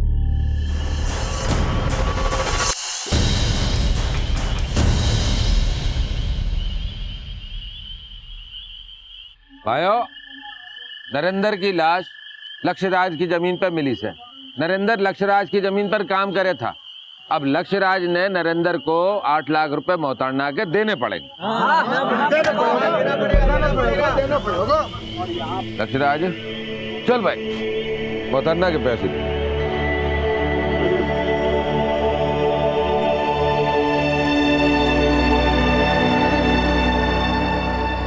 देख मैंने सब पता है सियाराम, तूने खुद ही मारा है नरेंद्र ने ताकि उसकी मौत का मोहताड़ा वसूल सके। जंगल के पास देखा मैंने तने लच्छाराम की जमीन के पास अपने भाई को ठिकाने लगाते हुए। देख कांजी, मैं तारा जीजा हूं यार, क्यों फंसाना चाहता तुम्हारे? जीजा है इसीलिए अभी तो कुछ नहीं बोला और चुप रहा। खींचे तेरे को हमारे से बोल। मोहताड़ा की रकम में से 2 लाख रुपए, और वैसे तू घणो समझदार है।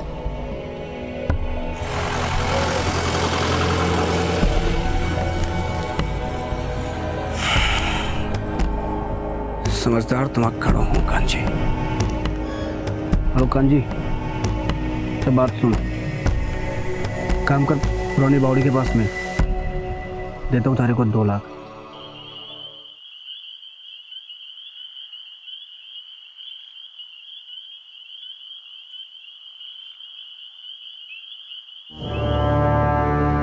कत्ल तो हो गया उसे हमारे हाथ से कांजी का, पर मैं समझ को ना साहब, मैं कर तो क्या कर तो।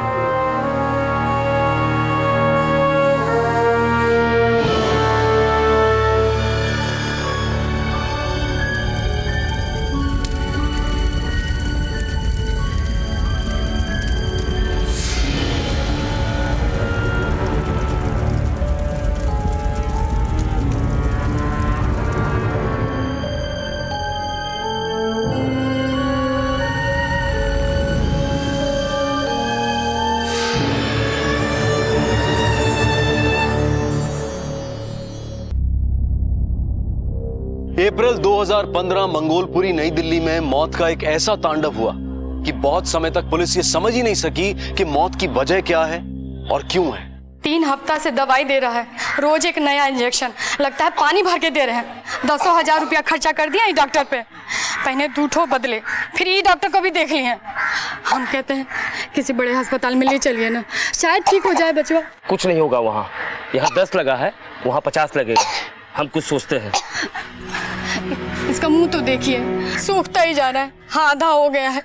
हम कहते हैं किसी अच्छे अस्पताल में ले चलिए, इलाज में कहीं देर ना हो जाए।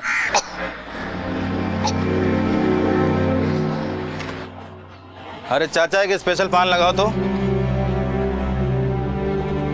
अरे जनार्दन, बेटे का क्या हाल है? पता नहीं कौन सा बीमारी लग गया है, ठीक ही नहीं हो रहा है।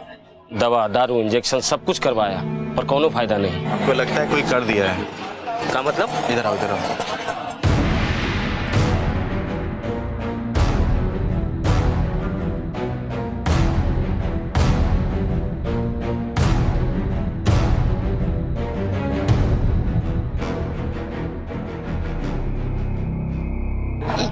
नया शुरुआत कर दिए हैं, डॉक्टर को जाना था ना। बस बहुत हो गया तुम्हारा डॉक्टर कंपाउंडर। अब जो हम कर रहे हैं ना, करने दो। लिस्ट तैयार हो गया तो फिर कल सुबह का फिक्स रहा। आप जो भी सामग्री इस लिस्ट में लिखे हम ले आएंगे। और भी कुछ चाहिए तो बता दीजिए।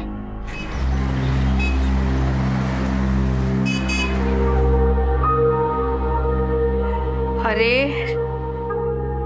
थोड़ा आराम से खाओ ना। अरे माँ खा तो रहे हैं ना। तुम ना माँ कभी नहीं समझोगी। वहाँ टीम फाइनल पहुँचने वाला, प्रैक्टिस चालू है, हमको जल्दी वहाँ पहुँचना है। मैच मैच मैच, जब देखो तब मैच। अरे कुछ पढ़ लिख लिए होते तो आज आदमी बन गए होते तुम। हो गया लेक्चर, अब जाके देखे किसका फोन बज रहा है। हेलो हेलो, हाँ दीदी, जनार्दन बोल रहे हैं। अरे जनार्दन, सुनैना कैसी है? और हमार बचवा सचिनवा कैसा है? बहुत दिनों से तबीयत ठीक नहीं है उसका। कहाँ हुआ उसको? कब से बीमार है? डॉक्टर को दिखाया कि नहीं? सब कर चुके हैं दीदी, पर कोई फायदा नहीं हुआ। दीदी आज हम को इधर पूजा रखे हैं, सबको बुलाया है, पवन कुंती सब आ रहे हैं। दीदी तुम भी आ जाओ, आके आशीर्वाद दे दो सचिनवा को। हम आ रहे हैं, तुरंत आ रहे हैं। तुम तो जानते हो ना, सचिनवा में प्राण बसता है हमारा। हम अभी आ रहे हैं। माँ हम जा रहे हैं। अरे रुक, कहाँ जा रहा है? अरे माँ मेरा वहाँ फाइनल मैच है, प्रैक्टिस वहाँ चालू, उनको बजाना बहुत जरूरी है। अरे सुना नहीं, तबीयत खराब है सचिन का, मामा पूजा रखे हैं। अरे तो हम क्या करेंगे वहाँ पे जाके? फाइनल मैच है, वहाँ जाना बहुत जरूरी है। एक काम करो, तुम चली जाओ ना। अरे जाना जरूरी है, तुम्हारा मेरा भाई है वो। अच्छा ठीक है बाबा, तुमको नहीं जाना तो नहीं जाओ, कम से कम को बस स्टॉप तक तो छोड़ दे। चलो जल्दी चलो।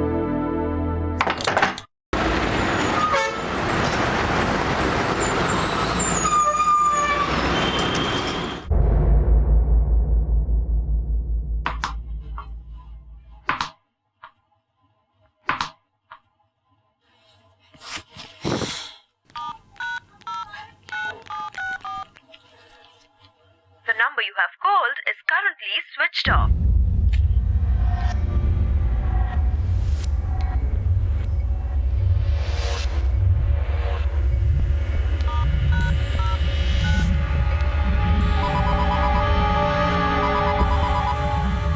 फोन क्यों नहीं उठाते हैं?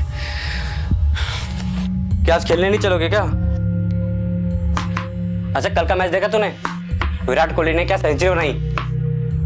फोन अपने कमेंट्री बंद किया कर। पता नहीं मम्मी को क्या हो जाता है यार, उसका फोन स्विच ऑफ है, ना फोन कर रही है। जब फ्री होंगी तो कॉल कर लेगा ना तेरे को। अरे यार मम्मी को घर से गए हुए 3 दिन हो गया, फोन उसका स्विच ऑफ आ रहा है, ना फोन कर रही है। मामा से पूछे अपने? मामा का तो फोन भी जा रहा है, लेकिन फोन नहीं उठा रहे हैं।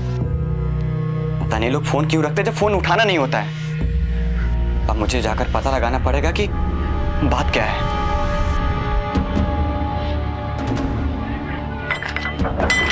अरे वासु बेटा, कैसे यहाँ? अरे मामा फोन क्यों नहीं उठा रहे हो? मम्मी का ना फोन लग रहा है ना कर रही है। मुझे मम्मी से मिल। मम्मी! सुनो बेटा, मम्मी कहाँ आई है इधर? मम्मी कहाँ आई है? इधर आई है और किधर आई है? आपने कॉल करके कहा था ना माँ को घर में पूजा है। हाँ हाँ हम फोन किए थे कि पूजा है, वो बोली भी कि आ रहे हैं, पर आई नहीं इधर। क्या मजाक कर रहे मामा? रुको मैं कॉल लगाता हूँ। आप जिस नंबर पर कॉल करने की कोशिश कर देखो, रहे फोन स्विच ऑफ आ रहा हैं है। वो फिलहाल बंद मामा, है। हाँ प्लीज मजाक मत करो, बताओ मम्मी किधर है? मजाक लग रहा है तुमको? विश्वास नहीं हम पे? नहीं ना? ए कुंती, मौसी से पूछो। कुंती, आई थी रश्मि दी यहाँ पे? बताओ। नहीं, पूछो मौसा जी से पूछो। मेहमान जी आई थी दीदी? ठीक है। जब इधर नहीं है तो फिर किधर गई? और मामा एक बात बताओ, जब मम्मी कॉल करके यहाँ पे नहीं आई तो मुझे कॉल तो करना चाहिए था ना आपको। हम फोन किए थे रश्मि दीदी को, हाँ? वो बोली कि हम आ रहे हैं, नहीं आई, हम समझे बीमार हैं। अब नहीं आना, इसमें जबरदस्ती तो नहीं है ना? और ये पुलिस की तरह काहे पूछताछ कर रहे हो जी? पगला गए हो क्या? ए जी, कुछ चाय वाय पिलाओ। पुलिस की तरह पूछताछ कर रहे हैं ना? ठीक। ए बासु, अरे मतलब अब छोटा लड़का हमको सिखाएगा? हाँ सर, 3 दिन पहले माँ मंगलपुरी आई थी। माँ को मैंने खुद बस पे चढ़ाया है सर। तो तुम्हारे अकॉर्डिंग तुम्हारे मामा ने फोन करके तुम्हारी माँ को मंगोलपुरी बुलाया था? जी सर। जब ये फोन आया था तब तुम अपने माँ के साथ थे? हाँ सर, माँ के साथ था। माँ ने मुझे बोला भी चलो मामा घर, लेकिन क्या? वो हमारे मोहल्ले में मैच चालू था सर, तो मैंने माँ को बोला तुम चल जाओ, हम नहीं जा पाएंगे। तुमने पहले बताया कि तुम्हारे मामा के यहाँ कोई पूजा चल रही थी। क्या पूजा थी वो? वो सर मामा का बेटा सचिन, उसका कुछ हफ्तों से तबीयत ठीक नहीं था, तो मामा ने घर में पूजा रखवाया। सर माँ को घर से गए हुए 3 दिन हो गए, उसका फोन स्विच ऑफ आ रहा है। सर प्लीज कुछ करो सर।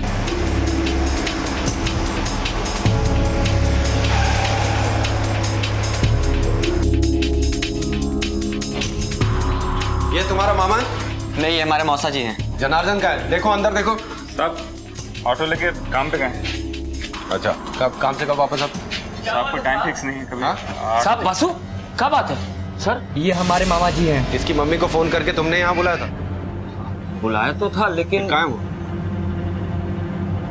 सर ने कुछ पूछा ना? हमसे क्या पूछ रहे हैं सर? जो पूछना है इससे पूछिए, इसको सब मालूम है। हमसे पूछिए, हमको क्या मालूम है? मालूम नहीं है तुमको? अरे हमारी दीदी का जिंदगी चौपट कर दिया तुमने, और मालूम नहीं है तुमको? दिन भर आवारा कर दी, न पढ़ाए न लिखाए। अरे साहब, हमारी रश्मि दीदी का जिंदगी इसने नरक बना दिया था। हम काहे झूठ बोल रहे हो, काहे बकवास कर रहे हो आप? बकवास कर रहे हैं हम? 1 मिनट सर, 1 मिनट, अभी बताते हैं कि हम बकवास कर रहे हैं। देखिए सर, देखिए इसकी मम्मी ने क्या लिखा है, देखिए। क्या है? चिट्ठी? प्यारे वासु, हम तुम्हारे तौर तरीके से तंग आ गए हैं। बहुत हो गया, अब सहन नहीं होता। ना कोई जिम्मेदारी, ना कोई काम, ना पढ़ाई, ऊपर से तुम्हारा खर्चा, कभी दारू कभी क्रिकेट। हम तंग आ गए हैं। जनार्दन को बोल के हम काशी निकल रहे हैं। हमको खोजने की कोशिश नहीं करना। जनार्दन को बोल दिए हैं कि तुमको तुरंत ना बताने को, हमको भूल जाओ। तुम्हारी माँ, ये हैंडराइटिंग तुम्हारी माँ की है? सर दिखने में तो वैसा ही लग रहा है, लेकिन ये बकवास कर रहे हैं, ये झूठ बोल रहे हैं। झूठ बोल रहे हैं साहब? ये अपना भांजा है, सगा खून है। अरे हमारी रश्मि दीदी तो इसकी नालायकी बताते बताते रो देती थी। विश्वास नहीं हमसे तो पूछिए हमसे। ये हमारी छोटी बहन है कुंती, और ये हमारी वाइफ काजी। रश्मि दीदी नहीं बोलती थी कि भगवान ने हमको बासु नहीं नरक दिया है। अरे मम्मा काहे झूठ बोल रहे हो? अरे बकवास कर रहे हैं। देख रहे सर, कोई लिहाज नहीं, अपने मामा को ही मार रहा है। हाँ बस बस, देखो। चुप, ज्यादा ड्रामा करने की जरूरत नहीं है। जो भी सच्चाई है उसका पता चल जाएगा। चलो।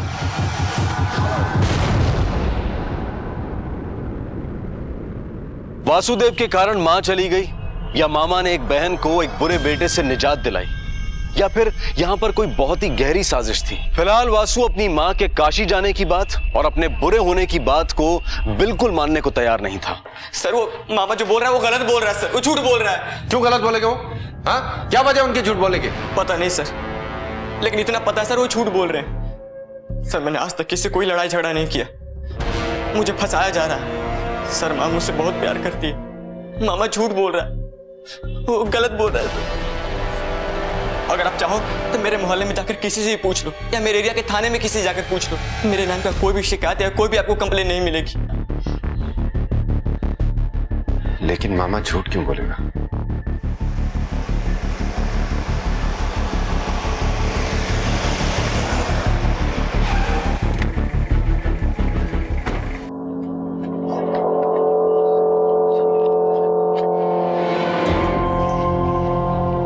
नहीं सर, वासु सिगरेट दारू कुछ नहीं पीता था। हाँ, पढ़ाई में अंडा था, पर क्रिकेट का फुल दीवाना था। उसका उसकी माँ के साथ कोई झगड़ा था क्या? नहीं साहब। रश्मि काशी क्यों जाएगी? अभी पिछले हफ्ते ही तो वो मुझसे कह रही थी वासु की कहीं नौकरी लग जाएगी तो वो उसकी शादी कर देगी। माँ बेटे में कोई तनाव या किसी बात को लेकर कोई टेंशन? वैसे हमने कभी कोई लड़ाई झगड़ा देखा नहीं। सर वो मेरी माँ के बारे में कुछ पता लगा क्या? सर एक मिनट सर, ये मेरी माँ का फोटो है सर, प्लीज कुछ पता लगाओ। ठीक है देखते हैं, रखो। गाड़ी मंगोलपुरी की तरफ ले चलो। मंगोलपुरी? हमें मंगोलपुरी में ही पूछताछ करनी होगी, जहाँ वो औरत अपने भाई जनार्दन के घर गई थी। वहाँ पे हमें यह पता लगाना होगा कि दोनों भाई बहन के बीच कोई झगड़ा तो नहीं हुआ था या कोई अनबन तो नहीं हुई थी।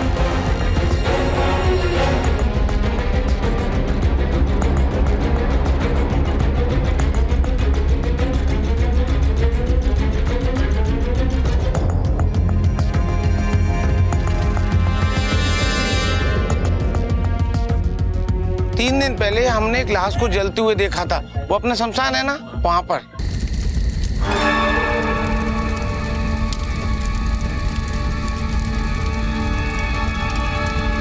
लाश को जलते देखा जी। तो क्या साहब, रात में सूर्य ढलने के बाद कोई लाश जलाता है क्या? सर रात का 1 बज रहा था, इसलिए हमने कहा आपको। 1 बज रहा?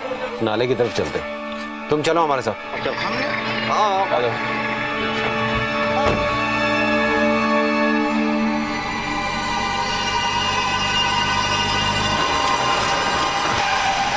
क्या हुआ साहब?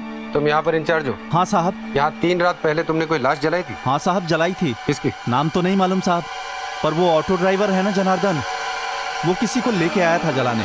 मैं सो रहा था साहब, बाहर आया तो देखा लाश जलना शुरू हो गया था और उनके साथ कुछ लोग भी थे। टाइम क्या हो रहा था? 1 के करीब बज रहा था साहब। इतनी लेट लाश जलाते हो आप लोग? जलाते तो नहीं साहब, पर कोई रोक भी नहीं है। लाश किसकी थी? नहीं मालूम साहब, जब मैं आया तो देखा लाश जल रही थी ये, और ये राख उसी की है।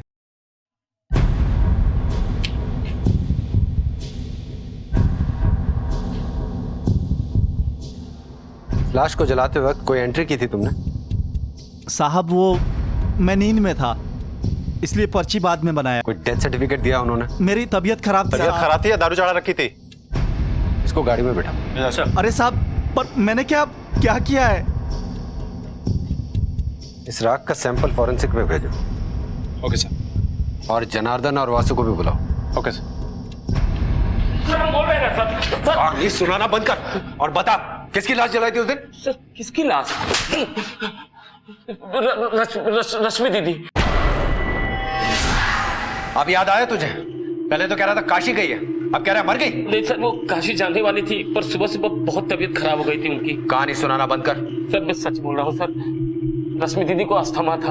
आप चाहे तो वासुदेव से पूछ लीजिए, उन्होंने काशी जाने की बात कही, चिट्ठी लिखी और फिर उनका सांस जोर जोर से फूलने लगा सर, फूलने लगा और वो मर गई सर। हम लोगों के तो होश उड़ गए सर, हाथ पांव ठंडे पड़ गए सर। हमने वासु को कांटेक्ट भी करना चाहे सर, पर वो नॉट रीचेबल था सर।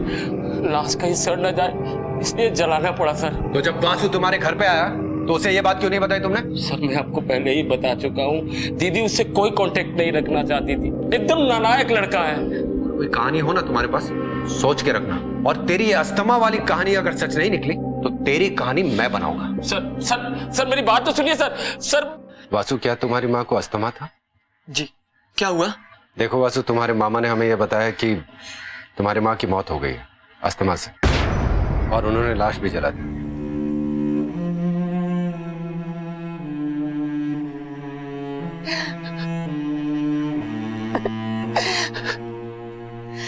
नहीं सर, हमारी माँ नहीं मर सकती सर। माँ को अस्थमा था, उनका इलाज भी चल रहा था, लेकिन सर उनकी इतनी भी तबीयत खराब नहीं थी क्यों मर जाए सर। मेरी माँ नहीं मर सकती।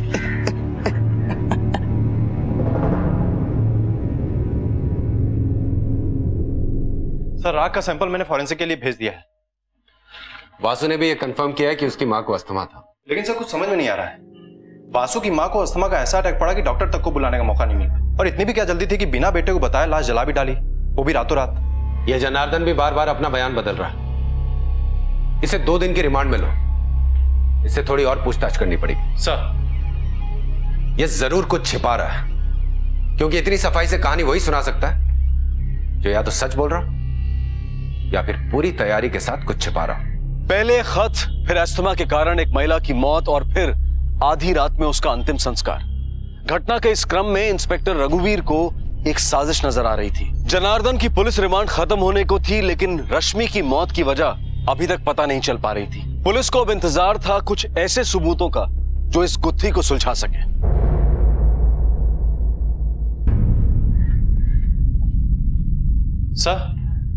सर इस जनार्दन का क्या करना है? रिमांड पूरी हो गई है उसकी। कुछ और बताया उसने? नहीं सर, वही अपना पुराना स्टेटमेंट बार बार रिपीट कर रहा है। बहन बीमार थी, दमा था, उल्टी हुई, वही सर। जाने दो उसको और उस पर नजर रखवा। मुझे शक है यहाँ कोई बहुत बड़ा खेल चल रहा है। हो सकता है उसके बाहर निकलने से हमें कोई सुराग मिल जाए। जाने दो सर। वहां पुलिस वाला हमको 2 दिन बैठा के समय बर्बाद किया, और ये हमारा बच्चा सब इस सब बासु के चक्कर में हुआ है। हमको कुछ नहीं सुनना है, दोनों को अस्पताल लेके चलिए। अरे वहां कुछ नहीं होगा। तो कहाँ होगा? हमको मालूम है कहाँ होगा।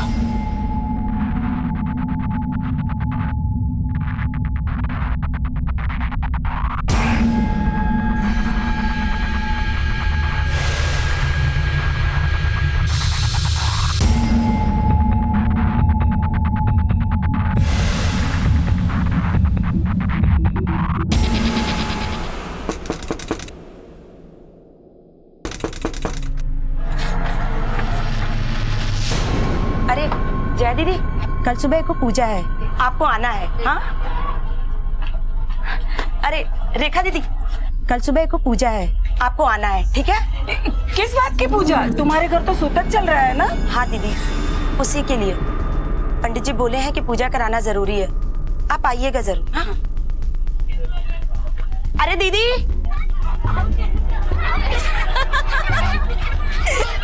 अरे अरे अरे अरे अरे मेरी बच्ची! अरे तुम रत्ना दीदी, कल सुबह को पूजा है। अच्छा, आप आइएगा जरूर, इधर से सब लोग आ रहे हैं। पूजा किस बात की? दीदी का स्वर्गवास हो गया ना, तो उन्हीं की आत्मा की शांति के लिए। ठीक है, आते हैं जी। हाँ। जनार्दन की बीवी बार बार बड़े अस्पताल और मॉडर्न चिकित्सा की गुहार लगा रही थी, लेकिन जनार्दन अपनी जिद और अपने अंधविश्वास के आगे कुछ सोच ही नहीं पा रहा था। सर, ये उस रात की फॉरेंसिक रिपोर्ट है जो हमने शमशान से कलेक्ट की थी।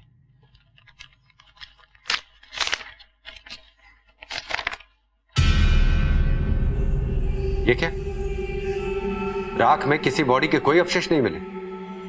इसका मतलब सिर्फ लकड़ियां जलाई गई थी। मुझे पहले से शक था कि यह जनार्दन कोई कहानी सुना रहा है। Excuse me sir. हाँ बोल। क्या? ठीक है सर, अपने ही खबरी का फोन था, कह रहा था जनार्दन क्या फिर से कोई पूजा चल रही है, इलाके की बहुत सारी औरतें जमा है। पिछली बार जब पूजा हुई थी तो रश्मि गायब हुई थी, और इस बार चलो।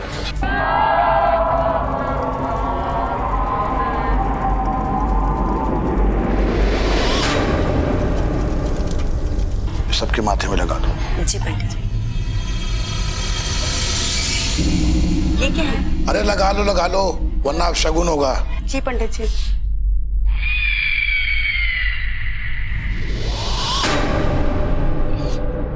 लाओ, मैं लगा देती हूँ।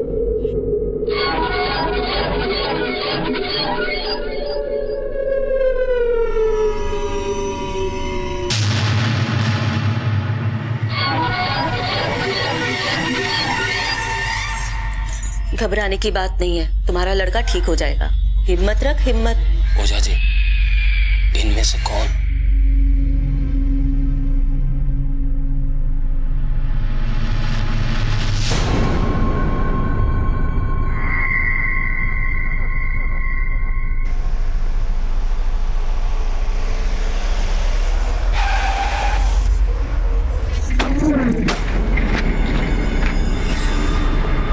शटर खोलो, चलो।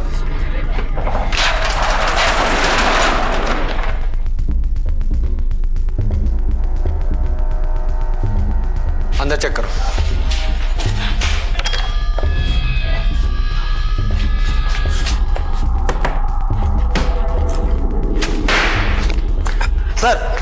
सर कुछ नहीं मिला सर इधर कोई नहीं है, लगता है सब भाग गए। और अवे भी निकले हैं, सामान भी ठीक से नहीं समेटा है। चलो बाहर पूछताछ करते हैं, किसी ने आते जाते देखा होगा। सर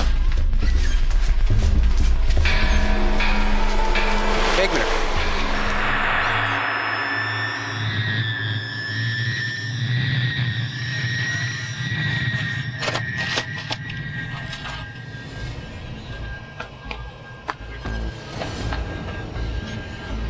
ये जमीन देख रहे हो? ये पूरा आंगन सीमेंटेड है, कंक्रीट का है। और ये हिस्सा ऐसा लग रहा है कि इसे रिसेंटली खोद कर भरा गया। खुदवाओ इसको।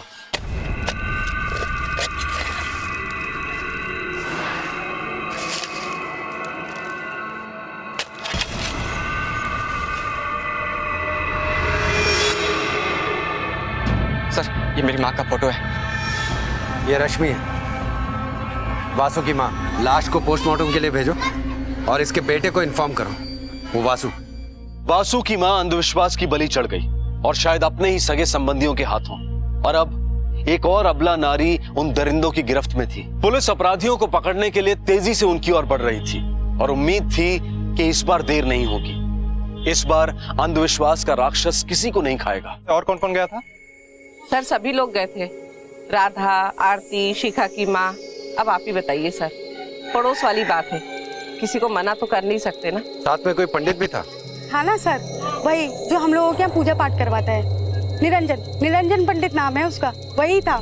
कुछ तो पता होगा ना कहाँ गए ये लोग? नहीं साहब, उन लोगों के निकलने से पहले ही हम लोग निकल गए थे। क्या पता सर कहाँ गए।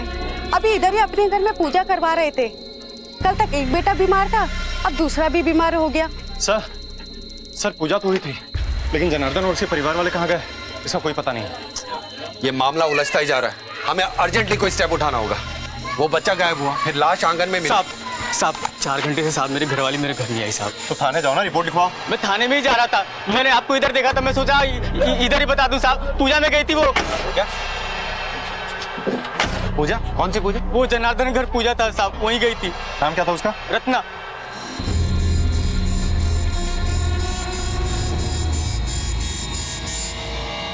निरंजन पंडित। साहब मुझे मालूम है साहब वो कहाँ रहता है।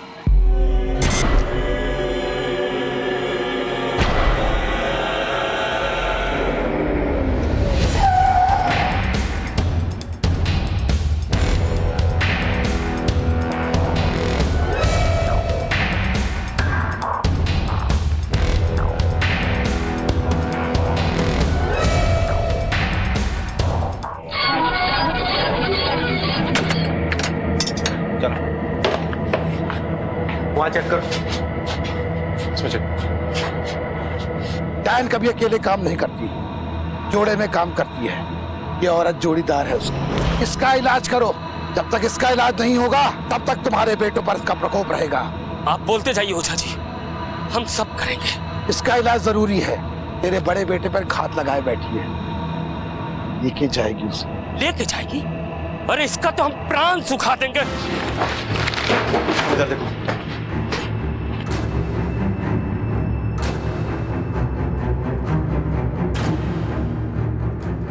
हमने कुछ नहीं किया, हमने कुछ नहीं किया।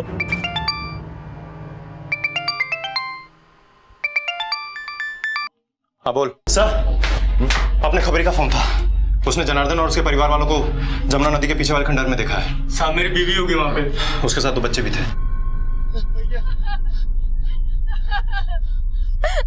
सचिन को मार दिया इनको, अब सोन को तो बचा लीजिए। जब तक जोड़ीदार जिंदा रहेगी मौत तो होगी, जान तो जाएगी।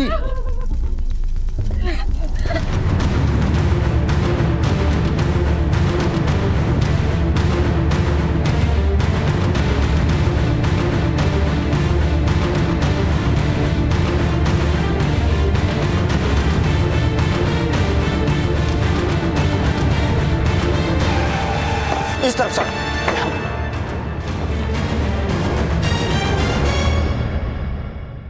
रत्ना रत्ना जिंदा है सर, सांसें अभी भी चल रही हैं। ये तो मर गया।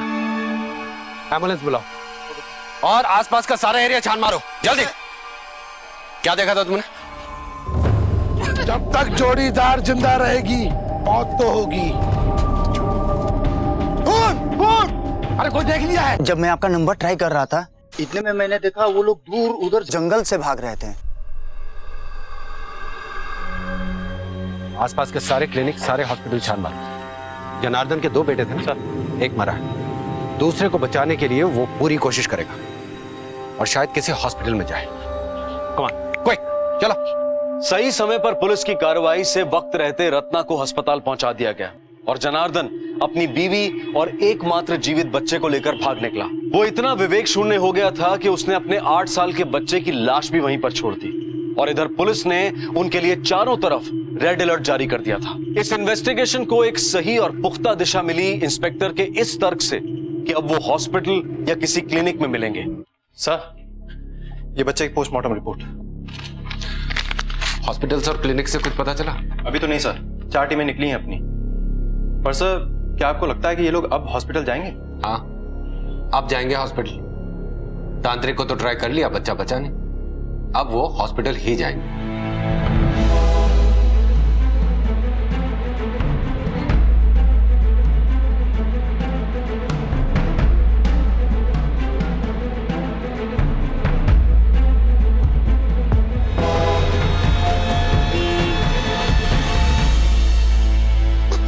सिस्टर, डॉक्टर साहब को बुला दीजिए। देखिए ना बच्चा कितना बीमार है। तब से तबीयत खराब है इसकी। हफ्ता हो गया डॉक्टर साहब। और आप अब लेकर आ रहे हो?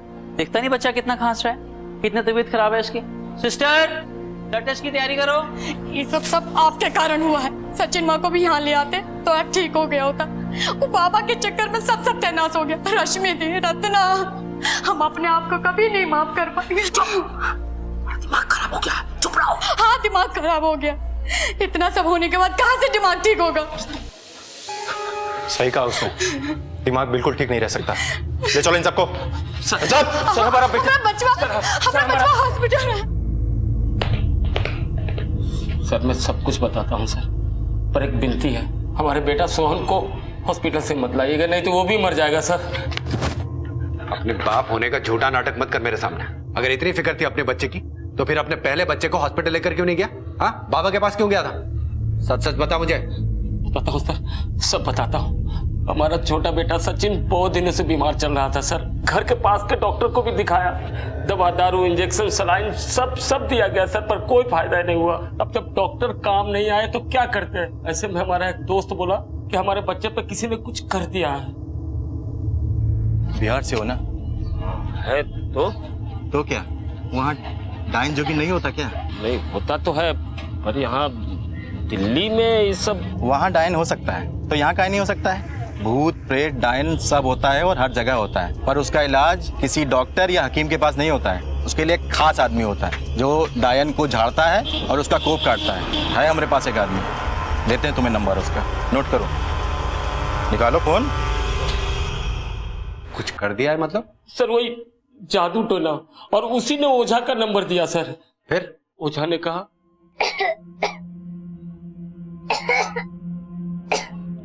डॉक्टर का खेला नहीं है, शैतान घुसा है, डायन का प्रकोप है। हम तो कह रहे थे एक बार जरा जाओ चाय लेके आओ।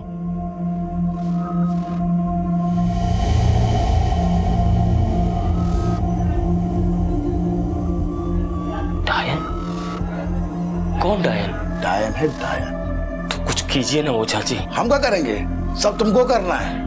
अपना पूरी फैमिली को बुलाओ, सबको देखूंगा, हवन करूंगा और निकाल लाऊंगा उसको, डायन को।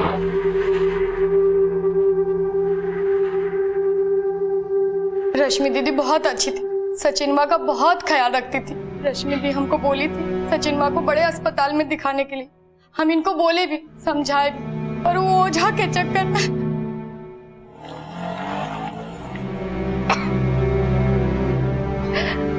हे भगवान।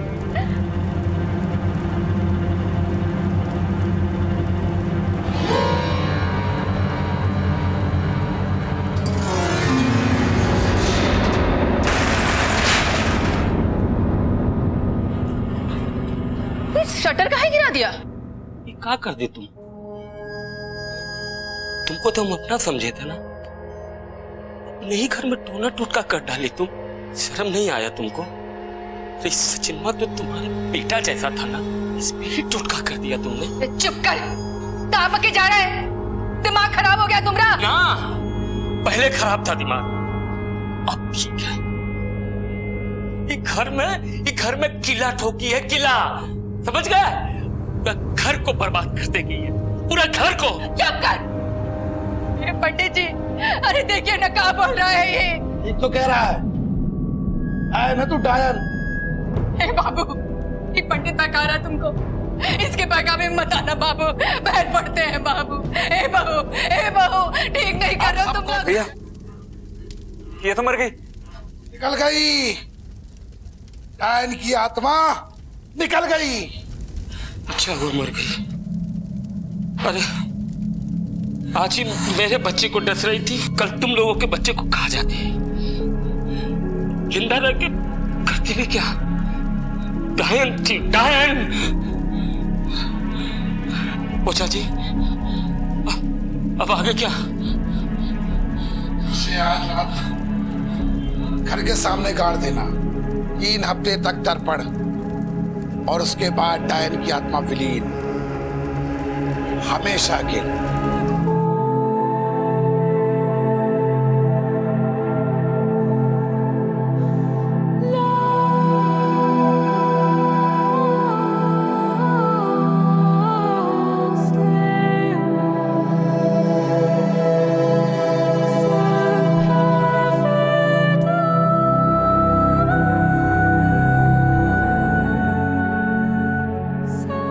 लेकिन इस पूजा से हमारा बेटा सचिन के सेहत में कोई सुधार नहीं हुआ, बल्कि हमारा दूसरा बेटा सोहन भी बीमार रहने लगा।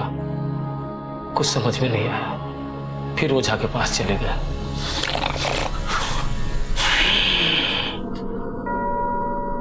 डायन हमेशा जोड़े हुए काम करती है, जोड़ीदार डायन को ढूंढना होगा। कल ही करते हैं पूजा, इंतजाम करो। और हाँ, इस बार आस पड़ोस की सारी औरतों को इकट्ठा कर लेना। जोड़ीदार डायन पक्का घर के आसपास है। कल की पूजा में मैं हल्दी और सरसों के तेल का एक लेप दूंगा, सारी औरतों के माथे पे लगवाना होगा। जिसका माथा चमकेगा वही होगी जोड़ीदार डायन। यही है जोड़ीदार।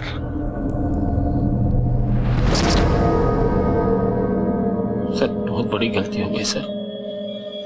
हमारे अंधविश्वास के वजह से रत्ना जैसी निर्दोष औरत मारी गई। रत्ना मरी नहीं है, जिंदा है, हॉस्पिटल में। तुम्हारी इस पूरी कहानी में एक बात मेरी समझ में नहीं आई। तुम्हारी बहन के हाथों लिखा वो लेटर, वो तुम्हारे पास कैसे आया? हमारी और रश्मि दीदी की लिखावट बिल्कुल एक जैसी है। वो लेटर हमने लिखा था। सर, ये सब कांड उस ओझा के चक्कर में हुआ, उसी ने हमसे सब करवाया सर। ये ओझा की वजह से नहीं हुआ है, ये सब कुछ तुम्हारी वजह से हुआ। अंधविश्वास पर भरोसा किसने किया? तुमने। उस ओझा पर विश्वास किसने किया? तुमने। ठीक से सोचो जनार्दन, उसने तो अपने हाथ से एक खून भी नहीं किया, वो भी उसने तुमसे करवाया। तुम्हारा बेटा सचिन, तुम जानते हो उसे क्या हुआ था? टीबी। एक छोटी सी बीमारी जो आसानी से ठीक हो जाती है। आजकल सरकारी अस्पताल में उसकी मुफ्त दवाई मिलती है। अगर तुम उसे किसी अच्छे डॉक्टर के पास ले जाते तो वो ठीक हो जाता। उसके मौत के जिम्मेदार भी तुम हो।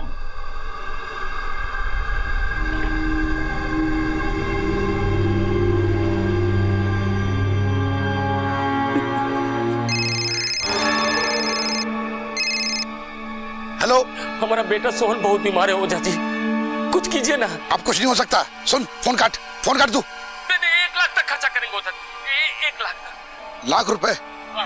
सुन, एक काम कर, तू गुड़गांव आजा शाम को 5 बजे। जो मेट्रो स्टेशन के पीछे सुनसान वाली गली है ना, वहां पे। और देख, 20 बच्चों को लेके आना और किसी को नहीं।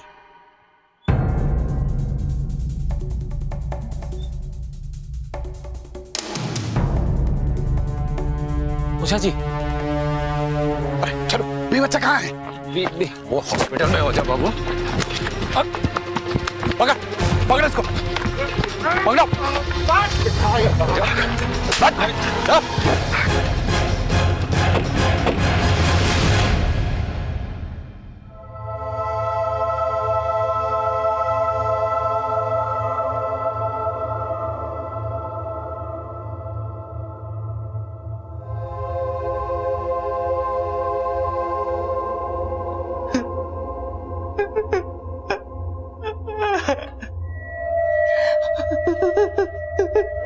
जनार्दन और उसके परिवार के सभी सदस्यों को हत्या और आपराधिक षड्यंत्र का दोषी माना गया और उन सभी पर कानून द्वारा कड़ी कार्रवाई की गई। अंधविश्वास वो अंधेरी खाई है जिसका न ओर है न छोर, वहां न ज्ञान की रोशनी पहुंचती है और न ही तर्क का तारा चमकता है। डायन, जोगिन, भूत प्रेत, इसका तर्क, इसका विज्ञान कुछ भी हो, लेकिन इंसान की जिंदगी का विज्ञान तर्क और इंसानियत के रास्ते ही चलता है। हम सिर्फ इतना ही कहेंगे कि जीवन को विवेक, तर्क और ज्ञान के आधार पर जिए, मानवीय संवेदनाओं के आधार पर जिए, और अगर कहीं भी इससे उलट होता दिखाई दे तो अपनी आवाज जरूर उठाएं। आपसे फिर मुलाकात होगी अगले एपिसोड में और खुलासा करेंगे एक और जुर्म का।